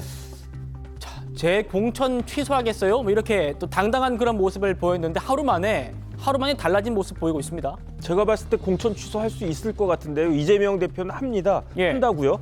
제가 봤을 때는요. 지민비조하고 비조지민은 같은 말이 아니에요. 완전히 다른 말입니다. 아군하고 우군이 같은 말입니까? 다른 말이에요. 아무리 우군이라도 그 아군은 아니지 않습니까? 조나라는 조나라지 조나라가 명나라가 될 수는 없는 거고요. 그런데 지금 이재명 대표 입장에서는 뭘 생각할 수밖에 없느냐? 포스트 총선을 생각할 수밖에 없어요. 그런데 총선 끝나면 제가 봤을 때 조명 갈등은 불가피한 것이 아닌가. 문명 대전에서는 이재명 명나라가 이겼지만 과연 조명 갈등에서는 어떻게 될 것인가. 그런데 더 중요한 건 뭐냐면요. 이재명 대표한테는 뭐가 있느냐. 사법 리스크가 있어요. 그 사법 리스크가 아직 끝난 거 아닙니다. 일주일에 3번씩 재판 받아도 또 추가적인 사법 리스크가 있는 게 쌍방울 있죠, 법카 있죠, 거기에다가 트윈트리 있죠. 그 다음에 또 뭐가 나오겠습니까? 그 언론 조작 그런 것도 있지 않습니까? 그렇기 때문에 만약에 이재명 대표가 불체포 특권을 유지하려면 민주당 자체의 과반수가 있어야지 안심이 되지 언제 조나라가 다 우군에서 적군이 될지 그렇게 어떻게 하겠습니까? 예. 이런 상황인데 박지원 전 원장의 박지원 후보의 발언은 굉장히 이재명 대표의 심기를 거스리는 것이다. 그렇기 때문에 만약에 이런 기조가 유지가 된다라고 하면 제가 이재명 대표라고 하더라도 박지원 후보의 공천을 재검토할 수밖에 없을 거고 이거를 누가 제일 잘 알겠습니까? 이른바 정치 8단쯤 된다라고 하는 박지원 대표 후보가 모를 리가 있겠습니까? 그러니까 저렇게 납작 엎드린 것이 아닌가 저는 그렇게 생각이 됩니다. 이런 일로 공천 취소까지 할까 그런 생각은 드는데요. 어쨌든 오늘 민주당이 바로 이 박지원 후보한테 엄중 경고 조치를 했습니다. 그거 보시겠습니다. 민주당은 본인의 사과와 함께 재발 방지 약속을 한 바 엄중 경고하는 것으로 이 사안은 일단락하였다는 것을 말씀드립니다. 공천에 어떤 불이익이 있다고 합니다. 지금으로서는 경고 조치한 것이고요. 오늘 우리 당에서 선대위에서 행사한 것처럼 더불어민주당은 비례연합 정당인 더불어민주당 비례연합과 같이 하는 부분에 있어서의 추호에 그런 의심도 없기 때문에 이런 부분은 명확하게 국민들한테 다시 한번 말씀드리고자 합니다. 자, 지금까지 보신 이 흐름을 보면요. 진보 진영에 맏형이 되겠다면서 더불어민주연합을 만들었던 민주당은 조국 혁신당의 선전이 달갑지 않은 그런 모습인 건 분명해 보입니다. 바로 더불어민주연합과 함께 더불어 몰빵을 강조하고 나섰는데요. 그것도 한번 보시겠습니다. 요즘 우리 잠시 헷갈리고 있는 것 같은데 조금씩 헷갈리고 있는 것 같은데 우리 더불어민주당의 비례 정당은 더불어민주연합이다. 이제는 몰빵이 아니라 더불어 몰빵이라고 외치겠습니다. 더불어민주당, 더불어민주연합, 더불어 몰빵, 더블로 몰빵입니다. 더불어 몰빵으로 실천하라! 실천하라! 실천하라! 국민이 승리하는 대한민국을 위해 더불어민주당과 더불어민주연합은 국민만 보고 손 꼭 잡고 함께 하겠습니다. 자, 더불어 몰빵 이걸 민주당이 강조하고 있는데 여기에 대해서 조국 대표 무슨 생각을 할지 입장을 냈습니다. 보시죠.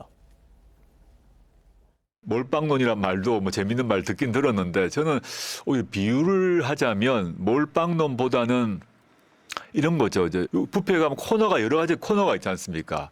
그 음식을 보시고 본인에게 취향이 맞으면 그 음식을 택하면 되는 것이고 그러면 그 넓은 의미에서는 다 본인에게 시민들에게 맛을 제공하고 영양가를 제공하는 거 아니겠습니까?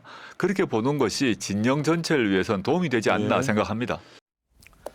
자, 이제는 뷔페론까지 언급을 하고 있습니다. 조국 혁신당의 선전이 어디까지 이어질지 이게 또 관심인데 저희가 어제도 다뤘습니다만 지금 조국 혁신당의 후보로 나선 분들의 그런 면면을 한 번 더 살펴보고자 합니다. 이분들이 국회로 입성할 가능성이 매우 높기 때문입니다. 지금 수사를 받고 있거나 재판을 받고 있는 분들이 많이 포진되어 있다 이런 말이 나오는데요. 어떤 분들일까요? 영상으로 만나보시죠. 징계위원회 그대로 열리는 건가요?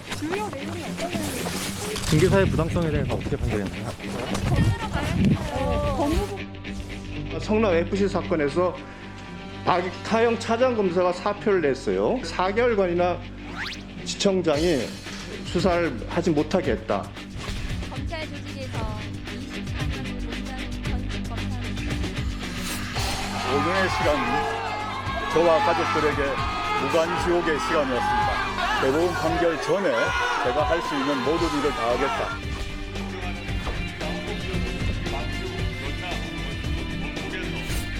4년 전에 음주운전을 한 것처럼 헤드라인을 뽑지 않아 주셨으면 좋겠다. 그거는 4년 전은 아니고 18년 전이고요.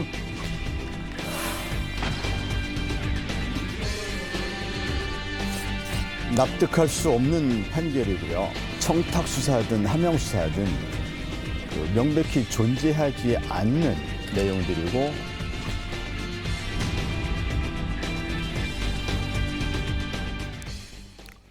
연정 의원님, 네. 저희가 영상으로 보여드렸습니다만 지금 조국 혁신당이 뭐 10번 넘게 10명 넘게 지금 입성할 수 있다는 얘기가 나오고 있는데 비례대표 앞순번 10명 중에 4명이 지금 재판받고 있거나 수사받고 있고 또 음주운전, 무면허 운전으로 지금 전과 사범이라는 신장식 변호사도 4번입니다.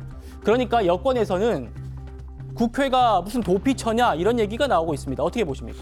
자, 우리 축구 국가대표 선수들 국가대표잖아요. 근데 얼마 전에 황의조 선수가 국가대표에서 제외됐죠. 본인 여러 가지 불미스러운 사건으로 지금 재판을 받고 있지 않습니까? 자, 그러니까 제외됐지 않습니까? 정말 국가대표입니다. 그러나 실력이 출중하더라도 그 선수가 여러 가지 어떤 사건과 관련된 재판을 받고 있다든지 이럴 경우는 제외하는 게 상식이지 않습니까? 자, 우리가 지금 4월 10일 날 누굴 뽑죠? 국회의원을 뽑습니다. 국회의원은 국민의 대표입니다. 근데 국민의 대표가 되는 분들이 저렇게 많이 지금 실질적인 형사적인 피고인이고 피의자고 이런 분들을 뽑아야 된다는 거잖아요. 근데 이게 단순히 이제 지금 이런 분들이 또 조금 있으면 뭐 실형이 선고돼서 이 뻗지가 떨어질 사람도 있습니다. 자, 과연 그러면 국가대표는 조금만 흠이 있어도 제외되는데 국민의 대표는 이렇게 흠이 있어도 괜찮은 건가요? 네. 오히려 저는 이런 걸 통해서 정말 말도 안 되는 이 준연동형 비례대표자라는 걸 통해서 이 우리 사회의 도덕적 기준 또 공직자의 어떤 사법적 기준 이런 것들을 현격히 떨어뜨려 버렸다. 자, 그리고 본인이 검찰 재직 시절에 여러 가지 수사를 맡고 이런 등등 해서 한 사람이 영웅이 되어버렸어요. 1번이 되어버렸습니다. 비례 1번이요. 이게 우리 국민들이 정말 우리 수준을 어떻게 봐야 되는 건가요? 또 이게 지금 실제로 형이 법원에 가서 검찰도 아닙니다. 법원에서 형을 인정을 해서 징역 3년, 징역 2년을 지금 선고한 거 아니겠습니까? 대법원 확정 판결을 앞두고 있습니다. 이런 분들이 지금 버젓이 앞에서 국회의원이 다 될 수 있는 분이 생기는 거잖아요. 그러면 세상에 국가가 점점 발전을 하면서 도덕적 기준이자 이런 것들이 높아져야 되는데 왜 이렇게 점점점 낮아지는 것인지, 정말 이 제도의 어떤 모순, 또 이걸 깔아준 어떤 부분들, 또 이것이 있게 한 저는 이 정책 영향력들, 이런 것이 있습니다만은 정말 이제 우리 국민들이 냉정하게 이 부분들에 대한 판단을 해야 될 겁니다. 과연 나를 대표하는 사람이 저렇게 부정하게 형사적 재판을 받고 이런 사람들이 과연 나의 대표가 될 수 있는 것인지, 이 문제와 관련해 정말 진지하게 한번 좀 생각해 봐야 될 시간이 아닌가, 저는 그런 생각이 듭니다. 예, 김영주 의원님. 네. 저희가 지금 비례대표 정당 지지도 30%에 육박하는 당의 후보들이 어떤 분들인지 저희가 국민들께 소개를 해드리고 있는 겁니다. 물론 뭐 확정 판결 안 받은 분들도 있습니다만, 지금 유권자들은 이 조국 혁신당의 후보자 몇몇 어떻게 바라볼까, 그게 궁금하거든요. 네. 사실은 여야가 이러한 준연동형 비례대표제를 정말 제도적으로 잘 운영하려면 바로 직전에 뭐 검찰이나 경찰에 있었던 분은 안 된다든지, 혹은 유죄 판결을 받은 사람은 안 된다든지, 좀 그와 같은 국민 눈높이에 맞는 법제도 개선이 먼저 선행됐어야 되지 않느냐. 예. 그렇게 생각합니다. 민주당도 그런 거 하나도 안 내놓고 갑자기 저와 같은 정당에조차도 비례대표 순번에 거의 다 뭐 검찰에 조사받고 있는, 뭐 혹은 대법에서 이제 결과 나면 바로 말하자면 유죄 판결 나면 국회의원직을 상실하게 되는 그런 사람들을 이렇게 만들어 놓고 나서 이제 와서 거기에 밀리면서도 어떤 뒤늦게 후회하는 그런 것을 볼 수 있는데, 예. 정말 원래 비례대표라고 하는 것은 사실 어떤 면에서는 지역구 활동을 하기 어려운 청년, 장애인 혹은 국가 전체의 비전에 있어 필요한 전문가를 뽑아 오기 위한 그런 제도 아니겠습니까? 이제 그런 것이 아니라 지금 현재의 뭐 조국 혁신당은 아무래도 전체적으로 보면 이 정권 타도 혹은 개인적인 복수 심리가 그대로 발현되는, 예. 그런 것을 그대로 보고 있고, 또 국민 전체가 양극단에 서서 그런 것을 같이 편들어서 진영 논리를 더 갖추게 하는 통합의 시대, 미래의 시대하고 동떨어진 방향으로 가고 있는 건 사실이거든요. 예. 그런 것이 정말 여야 할 것 없이 지금 그럼에도 불구하고 30% 가까운 지지를 받는다. 이게 정상적인 우리 국민이면 나라냐 정치냐, 예. 누구 할 것 없이 다 반성해야 될 지점이 아니냐, 저는 그렇게 봅니다. 알겠습니다. 비례대표 2번, 남자 1번, 조국 대표는요, 이미 아시는 것처럼 2심에서 실형을 선고받고 지금 대법원 판결만 남겨둔 그런 상황입니다. 그런데 이번에 총선에 출마하면서 비법률적 명예회복을 외쳤죠. 들어보시겠습니다. 저는 물론이고 저희 가족 전체가 이런 시련과 환란 상태에 지금 있거든요.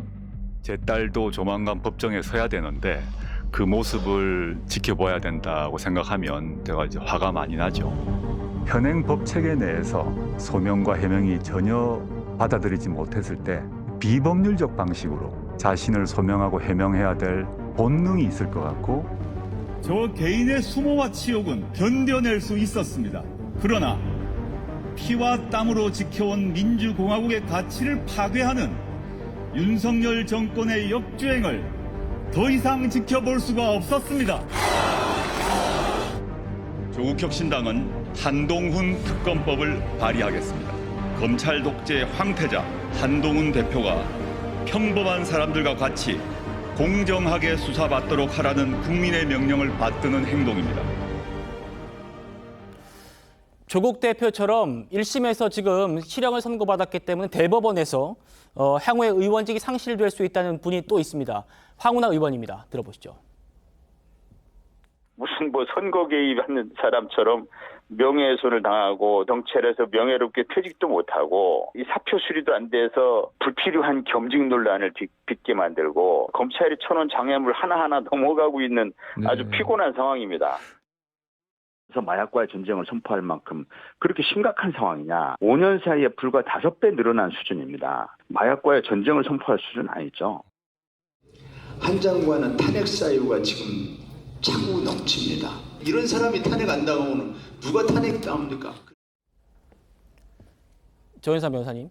그러니까 앞순위 10명 중에 4명이 지금 재판이나 수사받고 있다. 이것과 또 별개로 이들 중에서 대법원에서 확정 판결 받으면 의원직 잃을 분들이 또 있다는 얘기입니다. 어떻게 좀 보십니까?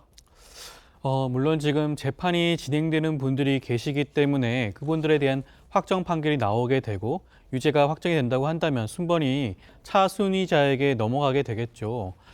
저는 그 부분도 물론 감수를 해야 되는 게 아닌가 싶습니다. 조국혁신당의 그런 창당 과정에서 그러한 부분 염두에 당연히 두고 했지 않겠습니까?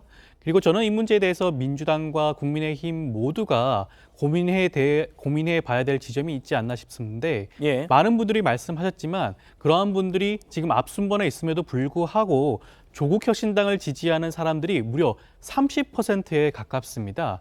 저는 이 30%를 지지하는 유권자들이 조국 대표와 황운하 의원을 지지하는 분들은 아니라고는 생각이 듭니다. 어떻게 보면 검찰 독재 청산이라는 조국혁신당의 그런 기치에 굉장히 많이 공감하는 분들이 무려 30%나 있다는 지점, 이 부분을 양당 모두 엄중하게 따져보고 생각을 해야 될 지점이 아닌가 싶습니다. 정영재 변호사님. 네네. 지금 조국혁신당이 30%에 가까운 그런 지지도를 받고 있습니다만 저희가 보여드린 이 후보자들의 면면 이런 것들이 이제 선거 기간에 가면 더 국민들께 홍보가 많이 될 테고 그러면 지금 지지율을 과연 유지할 수 있을 건가? 이것도 좀 짚어봐야 될 대목이거든요. 어떻게 보십니까? 다른 걸 다 떠나가지고요. 도둑놈이 자기 잡았다고 경찰 욕하면 그 도둑놈이 제정신입니까? 아니면 경찰이 잘못한 겁니까? 제가 도저히 그 납득이 되지가 않고요. 어떻게 저렇게 그 범죄자로 1심, 2심에서 형을 갖다가 받은 사람이 검찰 독재 운운할 수 있는지 전 참 그 의식 구조가 독특하다라는 생각을 할 수밖에 없고 제가 조국혁신당이라고 하는 곳에 당원을 보지는 못했는데요. 더불어민주당 당원에 어떻게 되어 있느냐. 부정부패 혐의로 기소된 자는 당직자의 직무를 맡지 못하게 되어 있어요. 그다음에 우리나라 국가공무원법에 어떻게 되어 있느냐.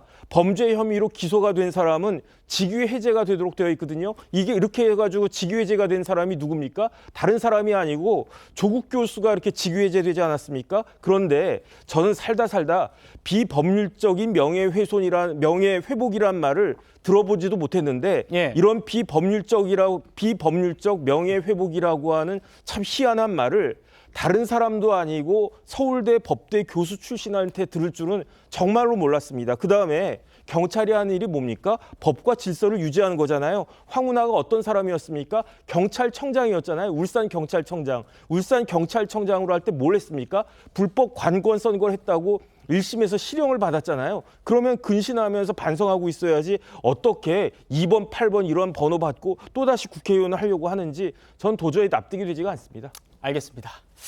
자, 총선에서 더불어민주당과 국민의 미래 중에 어느 당이 투표용지 3번째 칸을 차지할지 이것도 주목이 되고 있습니다. 오늘 속보가 좀 전에 전해졌는데 무소속 김남국 의원이 더불어민주연합에 입당하면서 일당에 가까워졌다는 그런 분석이 나옵니다. 김 의원요, 작년 5월에 코인 투자 논란으로 민주당을 탈당했었죠. 그때 모습부터 같이 한번 보시겠습니다. 법적인 책임하고 정치적인 어떤 도의적 책임은 또 별개의 문제라고 생각이 됩니다. 제 문제로 우리 당에 누를 끼치고 여러 피해를 보는 것을 계속 이렇게 지켜보는 것이 너무나 힘들었고요. 그래서 탈당해서 제가 여러 가지 모든 의혹을 홀로 광야에 서서 이것을 다 의혹을 해소하겠다. 마음은 무겁지만 어려운 결정을 좀 내리게 됐습니다. 자, 김남국 의원의 입당으로 지금 의석수가 더불어민주연합의 의석수가 9석으로 늘어났습니다. 그래서 이현종 의원님, 지금 보면 국민의 미래 8석이고요. 그렇죠. 김남국 의원의 합류로 9석이 됐습니다. 자, 사실상 이게 김남국 의원의 복당의 길을 열어둔 거 아니야? 이런 해석도 나오는 것 같아요. 네, 이번에 아마 비례정당 투표 용지 길이가 지난번 21대 때는 48.1cm로 제가 기억하고 있는데 이번엔 더 길어진다고 합니다. 근데 이 비례정당은요, 일단 지금 일당인 민주당, 더불어민주당은 번호가 없습니다. 자, 2번인 지금 국민의힘도 번호가 없습니다. 그러면 3번이 제일 위에 있어요. 그러면 이제 그 민주당은 1, 3, 그다음에 이제 국민의힘은 2, 4 이런 방식으로 이제 가는 거거든요. 근데 여기에 이제 의석이 뭐냐? 바로 이제 이 좀 전에 입당했듯이 9석. 이게 되면 이제 1당이 되는 거고요. 그다음 8석이 이제 국민의힘이 이제 2당이 되는 거고. 그다음에 이제 정의당이 지금 6석일 겁니다. 그리고 이제 새로운 미래에도 아마 제가 알기에 6석일 거예요. 자, 그러면 이제 여기가 이제 번호를 두고서 여러 가지 아마 좀 조정이 있을 텐데 이 문제가 있는 것인데. 자, 그런데 아무리 의석이 급하지만 그러면 더불어민주당과 더불어민주연합은 뭡니까? 같은 몸이잖아요. 같은 몸인데 이름만 다른 거지 않습니까? 모자만 다르게 쓰고 있는 거 아니겠습니까? 그러면 코인 투자했던 김남국 의원은 민주당은 안 되는데 더불어민주연합은 되는 겁니까? 아무리 의석이 없다고 그러지만 어떻게 이 김남국 의원이 더불어민주연합을 통해서 다시 복당의 길을 저는 밟는 게 아닌가라는 느낌이 드는데 그러면 이게 문제가 해소가 됐나요? 그 코인 투자한 게 거짓말이었습니까? 아니었습니까? 자, 그런 부분에 대해 그럼 괜찮은 건가요? 더불어민주연합은 의정 시간에 자기 상임위 시간에 코인 투자해도 괜찮은 겁니까? 그럼 거기에 있는 의원들은 앞으로 그런 걸 권장해야 되나요? 그거에 대한 좀 답을 좀 내시라. 정말 우리가 딴 건 모르겠지만 이렇게 국회에서 정말 자기 당에서도 부적격이다 하는 사람을 어떻게 상임위 시간에 본회의 시간에 코인 투자하고 이 버는 사람을 또다시 그냥 당에 받아들여서 국민들에게 아무리 지금 뭐 지지율이 뭐 우리가 높고 뭐 높다 하더라도 이런 것까지 지금 해야 되는 건가요? 의석이 하더라도? 예. 저는 좀 그 답을 좀 듣고 싶습니다. 예, 김영주 의원님. 네. 그러니까 누가 봐도 더불어민주연합은 더불어민주당이 비례위성 정당이잖아요. 그런데 민주당에는 복당이 안 되는데 민주당이 위성 정당에는 됩니다. 여기를 두고 민주당 지지자들이 오히려 조국 혁신당에 안 가고 우리 민주당 비례정당을 온 거 감사하다라고 좀 하는 모양이에요. 어떻게 보십니까? 근데 더 생각해 봐야 될 것은 지금 더불어민주연합에는 소위 시민단체, 진보당 이렇게 있습니다. 더 진보적이고 더 깨끗하고 그러한 단체들이 같이 민주당과 손잡고 있는데 이분들은 김남국 의원을 받아들이나요? 그러면서 그것이 진보단체 또 시민단체 역할이라고 할 수 있습니까? 사실은 말하자면 민주연합 자체를 더욱더 어떤 폄훼하는 부분이거든요. 김남국 의원을 받아들인다라고 하는 것은 가장 우리 사회에서 진보적이다. 가람 우리 사회에서 깨끗하다고 하는 시민사회 단체가 모여 있는 연합체가 그렇군요. 그런 그 의원들을 받아들이면서 1번 하면 좋다. 그게 가치입니까? 저는 이해할 수가 없습니다. 정말 제대로 된 진보단체이고 시민단체라면 스스로 들어오겠다는 사람한테도 이 사람은 우리 당의 가치에 적절하지 않다고 내쫓아야 돼요. 번호가 우선으로 가더라도 그게 진보의 가치입니다. 근데 지금 이 사람들이 하고자 하는 것은 뭡니까? 진정한 의미에서 우리 사회를 정말 깨끗하게 만들려는 의지가 아니라 그야말로 어떻게 숨어서라도 국회에 들어가겠다는 생각밖에 없는 거 아닙니까? 조윤선 변호사님, 더불어민주연합에서 또 중책을 맡고 계시기 때문에 지금 저희 패널 분들의 이런 말씀 어떻게 좀 들으셨습니까? 일단 김남국 의원이 과거 코인 논란으로 인해서 물의를 일으켰다는 점 분명히 사과를 했습니다. 그리고 그 일환으로 당을 탈당하고 무소속으로 남으셨죠. 그 과정을 지켜보게 되면 김남국 의원 스스로는 굉장히 많은 반성의 시간을 갖지 않았나 싶습니다. 지금은 총선을 앞둔 위중한 시간입니다. 더불어민주연합이 생각보다 그 지지율이 높지 않은 상황을 맞이하고 있죠. 예. 이 와중에 김남국 의원이 출마를 요구한 것도 아닙니다. 비례대표 순번을 받은 것도 아니죠. 본인께서 불출마를 이미 선언한 마당이기 때문에 그렇다고 해서 차후에 민주당으로의 복당을 요구한 것도 아닙니다. 단지 더불어민주연합과 함께 민주당의 승리, 더불어민주연합의 승리를 함께 하겠다는 뜻으로 입당을 하게 되었기 때문에 그 부분 좀 감안을 해서 지켜보시는 게 어떨까 싶습니다. 알겠습니다. 지금 김영주 의원님께서는 시민사회가 함께하는 그런 당의 정당성, 정통성에 맞는 인물이냐 이런 얘기를 주셨기 때문에요. 왜 그러냐면 다 아시는 것처럼 김 의원이 코인 투기 의혹이 있었기 때문입니다. 그 모습 한번 다시 보시겠습니다.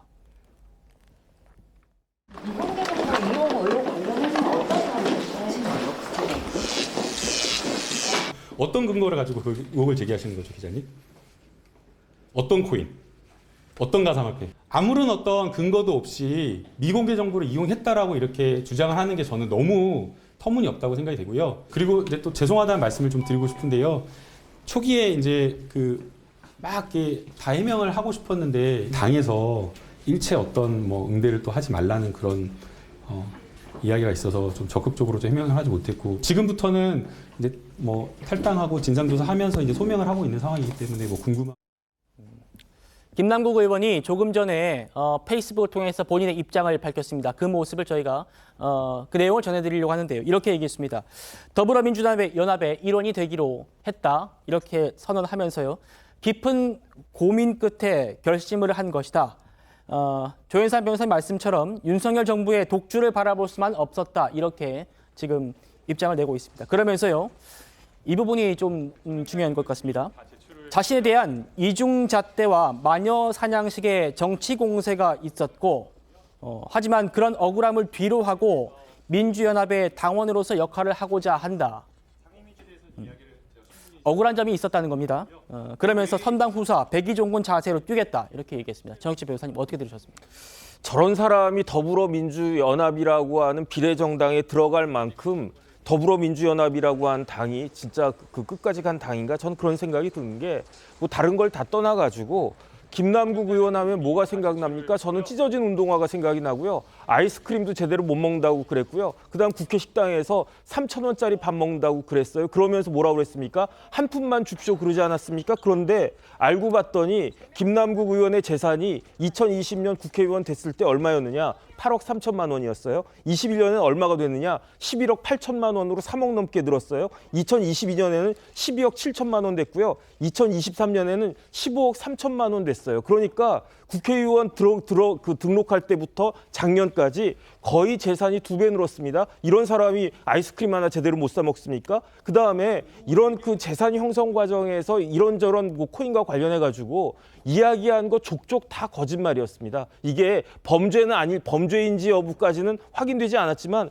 거짓말이라고 하는 건 다 드러났고요. 그 다음에 김남국 의원은 뭐가 생각납니까? 호주 생각나지 않습니까? 이모 생각나지 않습니까? 그래가지고 저 사람이 변호사식이나 돼가지고 왜 저런 실수를 하나 이렇게 봤더니 알고 봤더니 정신이 딴 데 있었잖아요. 김남국 의원이 국회의원 했습니까? 코인했지. 그런데 그런 사람이 다시 더불어민주연합에 아주 화려하게 부활하는 그런 모습들을 우리 국민들이 어떻게 판단할 것인지 어떻게 심판할 것인지 한번 지켜보는 것이 좋지 않겠나 싶습니다. 조현산 변호사님. 제가 지금 짚어보고 싶은 대목이 이 부분입니다. 조국혁신당은 지금 30%에 가까운 지지를 받고 있는 반면에 더불어민주연합은 그에 못 미치는 지지가 나오고 있는데 김남국 의원의 합류, 코인 논란이 있었던 김남국 의원의 합류가 더불어민주연합의 지지율에 도움이 될까요? 어떻게 보십니까? 그 부분은 지금 당장 뭐 그 결과를 말씀드리기가 쉽지는 않아 보이긴 하지만 김남국 의원에 대한 그런 평판과 기대가 많은 지지자들 사이에서 갈렸던 부분이 분명히 있습니다. 김남국 의원의 경우에 일종의 마녀 사냥을 당했다라는 식의 그런 의견을 가지신 지지자분도 꽤 있었거든요. 그런 부분들을 감안한다면 어떻게 보면 더불어민주당 지지자들 그리고 더불어민주연합이라는 비례정당을 지지하는 지지자분들 사이에서는 김남국 의원이 합류하는 것 자체가 호재로 작용할 가능성도 있지 않을까 싶고 그것을 지금 당장 당담할 수는 없지만 조만간 지켜보게 되면 그 지지율의 추이를 볼 수 있지 않을까 싶습니다. 자, 김남국 의원의 합류가 호재가 될 수 있다고 분석을 해주셨습니다. 이현종 의원님. 그러니까 이제 원칙이나 뭐 기준 다 버리고 그냥 표만 되면 된다 이런 이야기 아니겠습니까? 지금 이 더불어민주연합은 이제 아마 선거 끝나면 민주당이 다 합당이 될 겁니다. 그러면 김남국 의원도 자동적으로 민주당에 합당이 될 거예요. 왜냐하면 거기에 있었던 분이니까. 자, 이런 방식을 통해서 이제 결국은 이 합리화를 되는 거죠. 그러니까 예전에 탈당했던 거는 그냥 국민 눈속임이었다는 걸 스스로가 이제 증명하는 거 아니겠습니까? 저는 그래서 참 이번에 그 국회를 보면서 제가 오랫동안 국회를 취재해 보면서 참 아무리 그렇지만 국회의원의 기준, 그다음에 정당이 국민들에게 표를 구걸한 기준 이런 것들이 이렇게 지금 떨어졌나? 모든 게 그냥 윤석열 정권 타도 이것만 하면 다 그냥 묻혀버리는, 다 합리화되어 버리는, 아무리 본인들의 혐의가 법원에서 결정이 나고 판결이 나고 다 사실과 증명이 되더라도 모든 포장은 그냥 윤석열 정부를 반대하면 다 괜찮다라는 그런 걸로 되는 것인지, 이거는요 여야의 걸 떠나서 정말 우리 그 자라나는 학생들한테 우리나라 국회의원은 어떤 사람이 되냐 물었을 때 코인 투자한 사람요, 그 징역 3년 받은 사람요, 2년 받은 사람요, 이렇게 국회의원이 된다 그러면 과연 장내 국회의원이 되냐고 물었을 때 무슨 대답을 하겠습니까? 정말 우리 아이들한테 부끄럽지 않습니까? 이런 걸 보면 이게 만드는 게 정말 우리가 앞으로 민주국가를 만드는 그런 모습인가요? 정말 아무리 그렇지만 아무리 여야의 지도자들이 표가 급하고 당선이 급하고 이런 거 번호가 앞번호 된 좋지만 제발 좀 지켜야 될 선은 있지 않습니까? 그런 거라도 국민들에게 좀 염치가 있어야 되지 않겠는가? 정말 저는 이런 모습을 보면서 참 국민들이 이제 정치 정말 지긋지긋하다, 보기 싫다 이런 이야기 나올까 겁이 납니다. 예, 더불어민주연합의 지지율이 나오지 않는 이유가 진보당 후보들을 비롯해서 후보자들의 면면이 지금 지지를 못 받는다는 얘기가 나오고 있는데 김남국 의원의 합류가 호재가 될지 악재가 될지 4월 10일 날 결판 날 것 같습니다. 지켜보겠습니다. 다음 주제 넘어갑니다.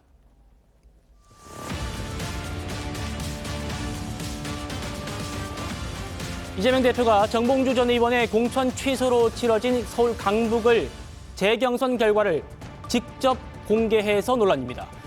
당 선관위원장도 공개를 안 한 그 정보를 당 대표가 유세 현장에서 직접 언급을 하자 이 대표 지지자 이렇게 반응했습니다. 강북을 선거 결과는 조수진 후보가 훨씬 많이 이겼다고 합니다.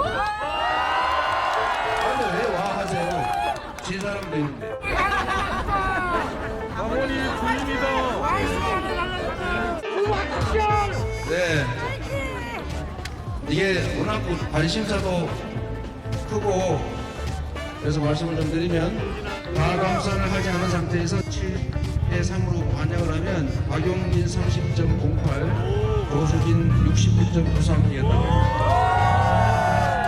그리고 가감선을 반영하면 19.4대 80.6이었다고 합니다. 이제 이 얘기는 여기서 끝냅시다.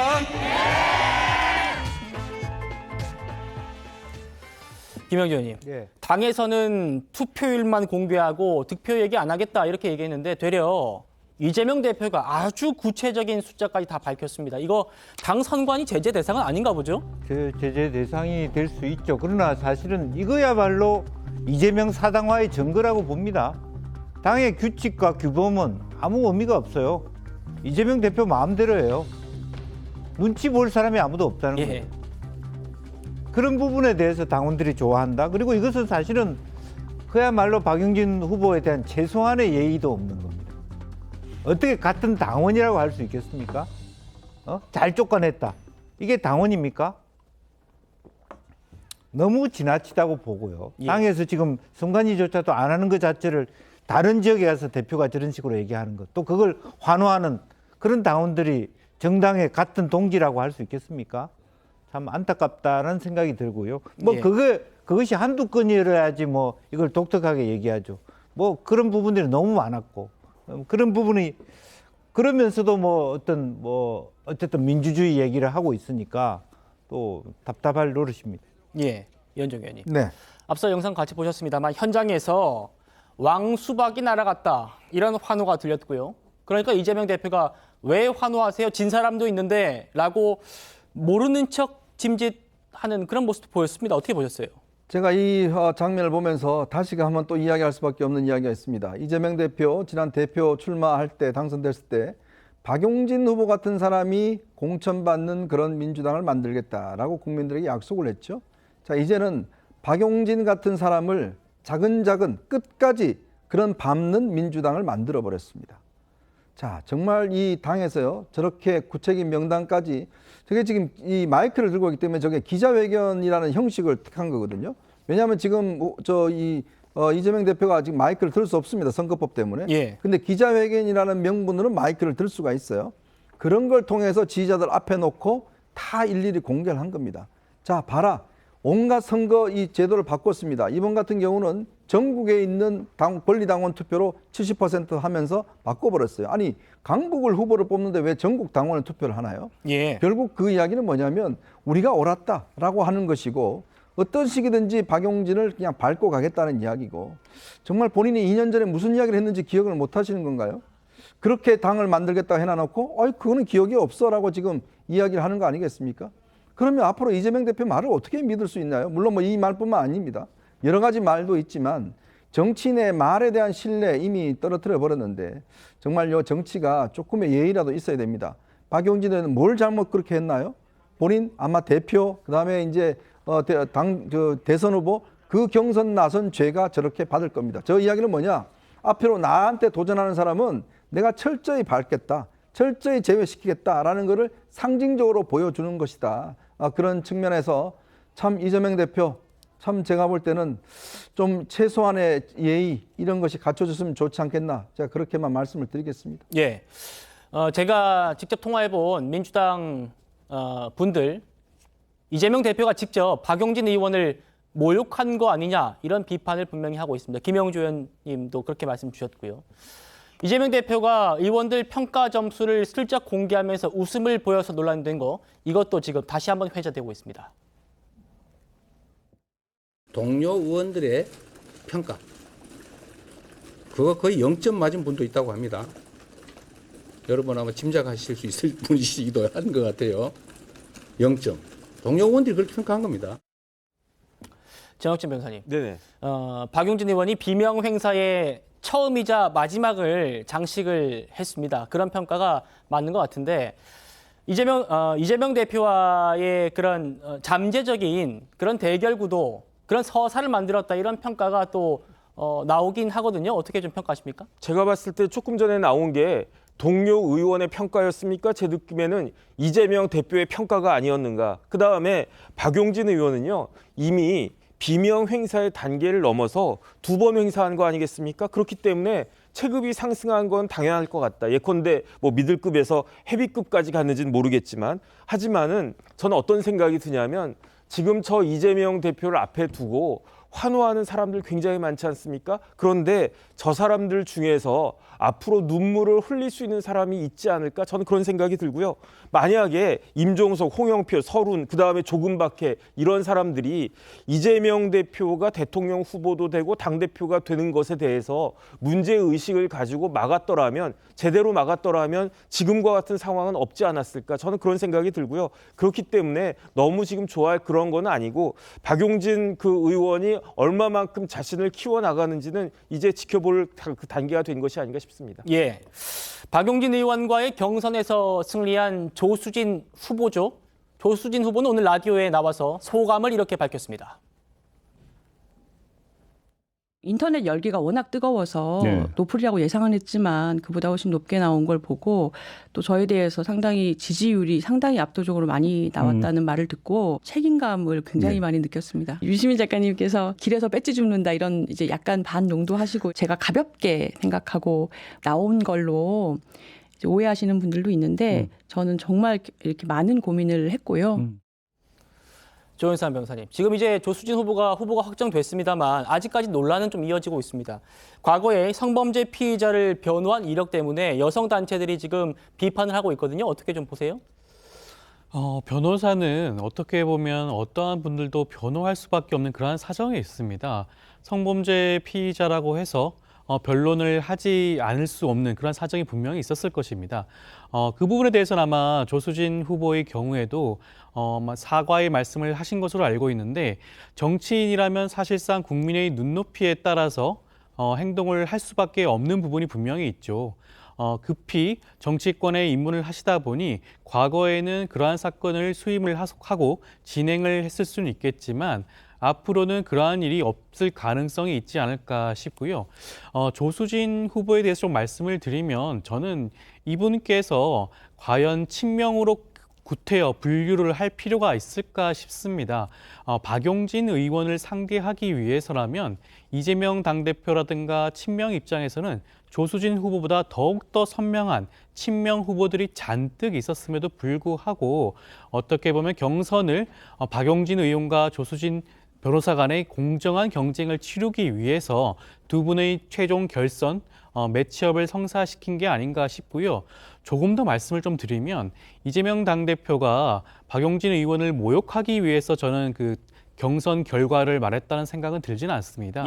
워낙 이 지역구 결과에 대한 관심이 지대하였기 때문에 혹이라도 생길 수 있는 오해를 불식시키기 위해서, 사전에 차단하기 위해서 그러한 수치를 말한 게 아닌가 싶고요. 그 수치를 들여다보게 되면 권리당원의 투표에서 정봉주 의원의 결선 투표와 전혀 다른 결과가 나왔습니다. 조수진 후보가 더 많은 득표를 했죠. 가감산을 하지 않은 단계였습니다. 그것을 보게 된다면 그 지역에 있는 권리당원조차도 박용진 의원이 아니라 조수진 변호사를 선택한 그것을 보여주지 않았나 싶습니다. 예, 그러니까 어떤 취지인지는 알겠어요. 이게 더 큰 논란을 피하기 위해서 했다는 건 알겠는데, 이현정 위원님, 이게 지금 당 선관위원장도 공개하지 않은 거를 당 대표가 한 게 문제 아니냐 이런 지금 포인트거든요. 그렇죠. 아니 그러니까 이 문제를 선관위원장이 안 하고 왜 당 대표가 직접 발표를 하겠습니까? 그걸 모욕 주기 위해서 한 거 아니겠습니까? 그리고 자꾸 뭐 공정한 경선 이야기 하시는데 아니 왜 룰을 바꿔요? 예를 들어서 똑같은 룰을 가지고 경기를 하는 게 아니라 예를 들어서 축구 경기를 하는데 결승전 때는 저쪽 이쪽 저 축구 골대를 갖다가 한 3배 정도 더 넓힌 거 아니겠습니까? 그리고 이게 공정하다고요? 말이 안 되는 이야기지 않습니까? 왜 강북을 처음에는 강북을 할 때 그럼 박용진 의원이 감사원 씨 왜 이겼습니까? 근데 이제 와서는 전국에 있는 뭐 권리당원들 다 하고 다 이렇게 지금 해놔온 상황에서 짜놓은 틀에서 했지 않습니까? 그래놓고 이제 공정하다라고 이야기한 게 맞는 이야기인가요? 만약 당사자가 한번 생각해 보십시오. 본인이 예를 들어서 경선을 하는데 계속 룰을 바꿔요, 그냥. 그렇게 나놓고 나중에 그게 공정하다 이야기하면 수용을 하겠습니까? 그건 말이 안 되는 이야기죠. 우리가 어떤 룰이라는 게 올림픽도 마찬가지고 모든 룰이 있습니다. 축구 경기 룰 많이 항상 있습니다. 항상 시작하기 전에 이야기를 하고서 밝히는 거 아니겠습니까? 중간중간에 다 바꿔버려요. 유리하도록. 그래놓고 공정하다. 그리고 변호사, 뭐 이 두 분 변호사 계신데 여러 가지 사건 맡을 수 있죠. 근데 지금 와서 반성한다? 아니 그동안 다 그가 돈 벌었지 않습니까? 예. 그래놓고 국회의원 될 것 같으니까 이제 반성한다 그러면 다 끝나는 건가요? 저는 이거야말로 지금 본인의 어떤 이걸 갖다 회피하기 위한 이야기라고 생각이 듭니다. 알겠습니다. 저희가 방송을 하면서요, 저희 패널분들께서 서울 지역의 동작을 여론조사를 언급을 하셨는데 저희가 선거 심의 규정에 따라서 어떤 조사였는지를 여러분께 한 번 더 보여드리겠습니다. 저는 1분 뒤에 돌아옵니다. 네, 저희는 내일도 오후 5시 10분에 찾아뵙겠습니다. 여러분 고맙습니다.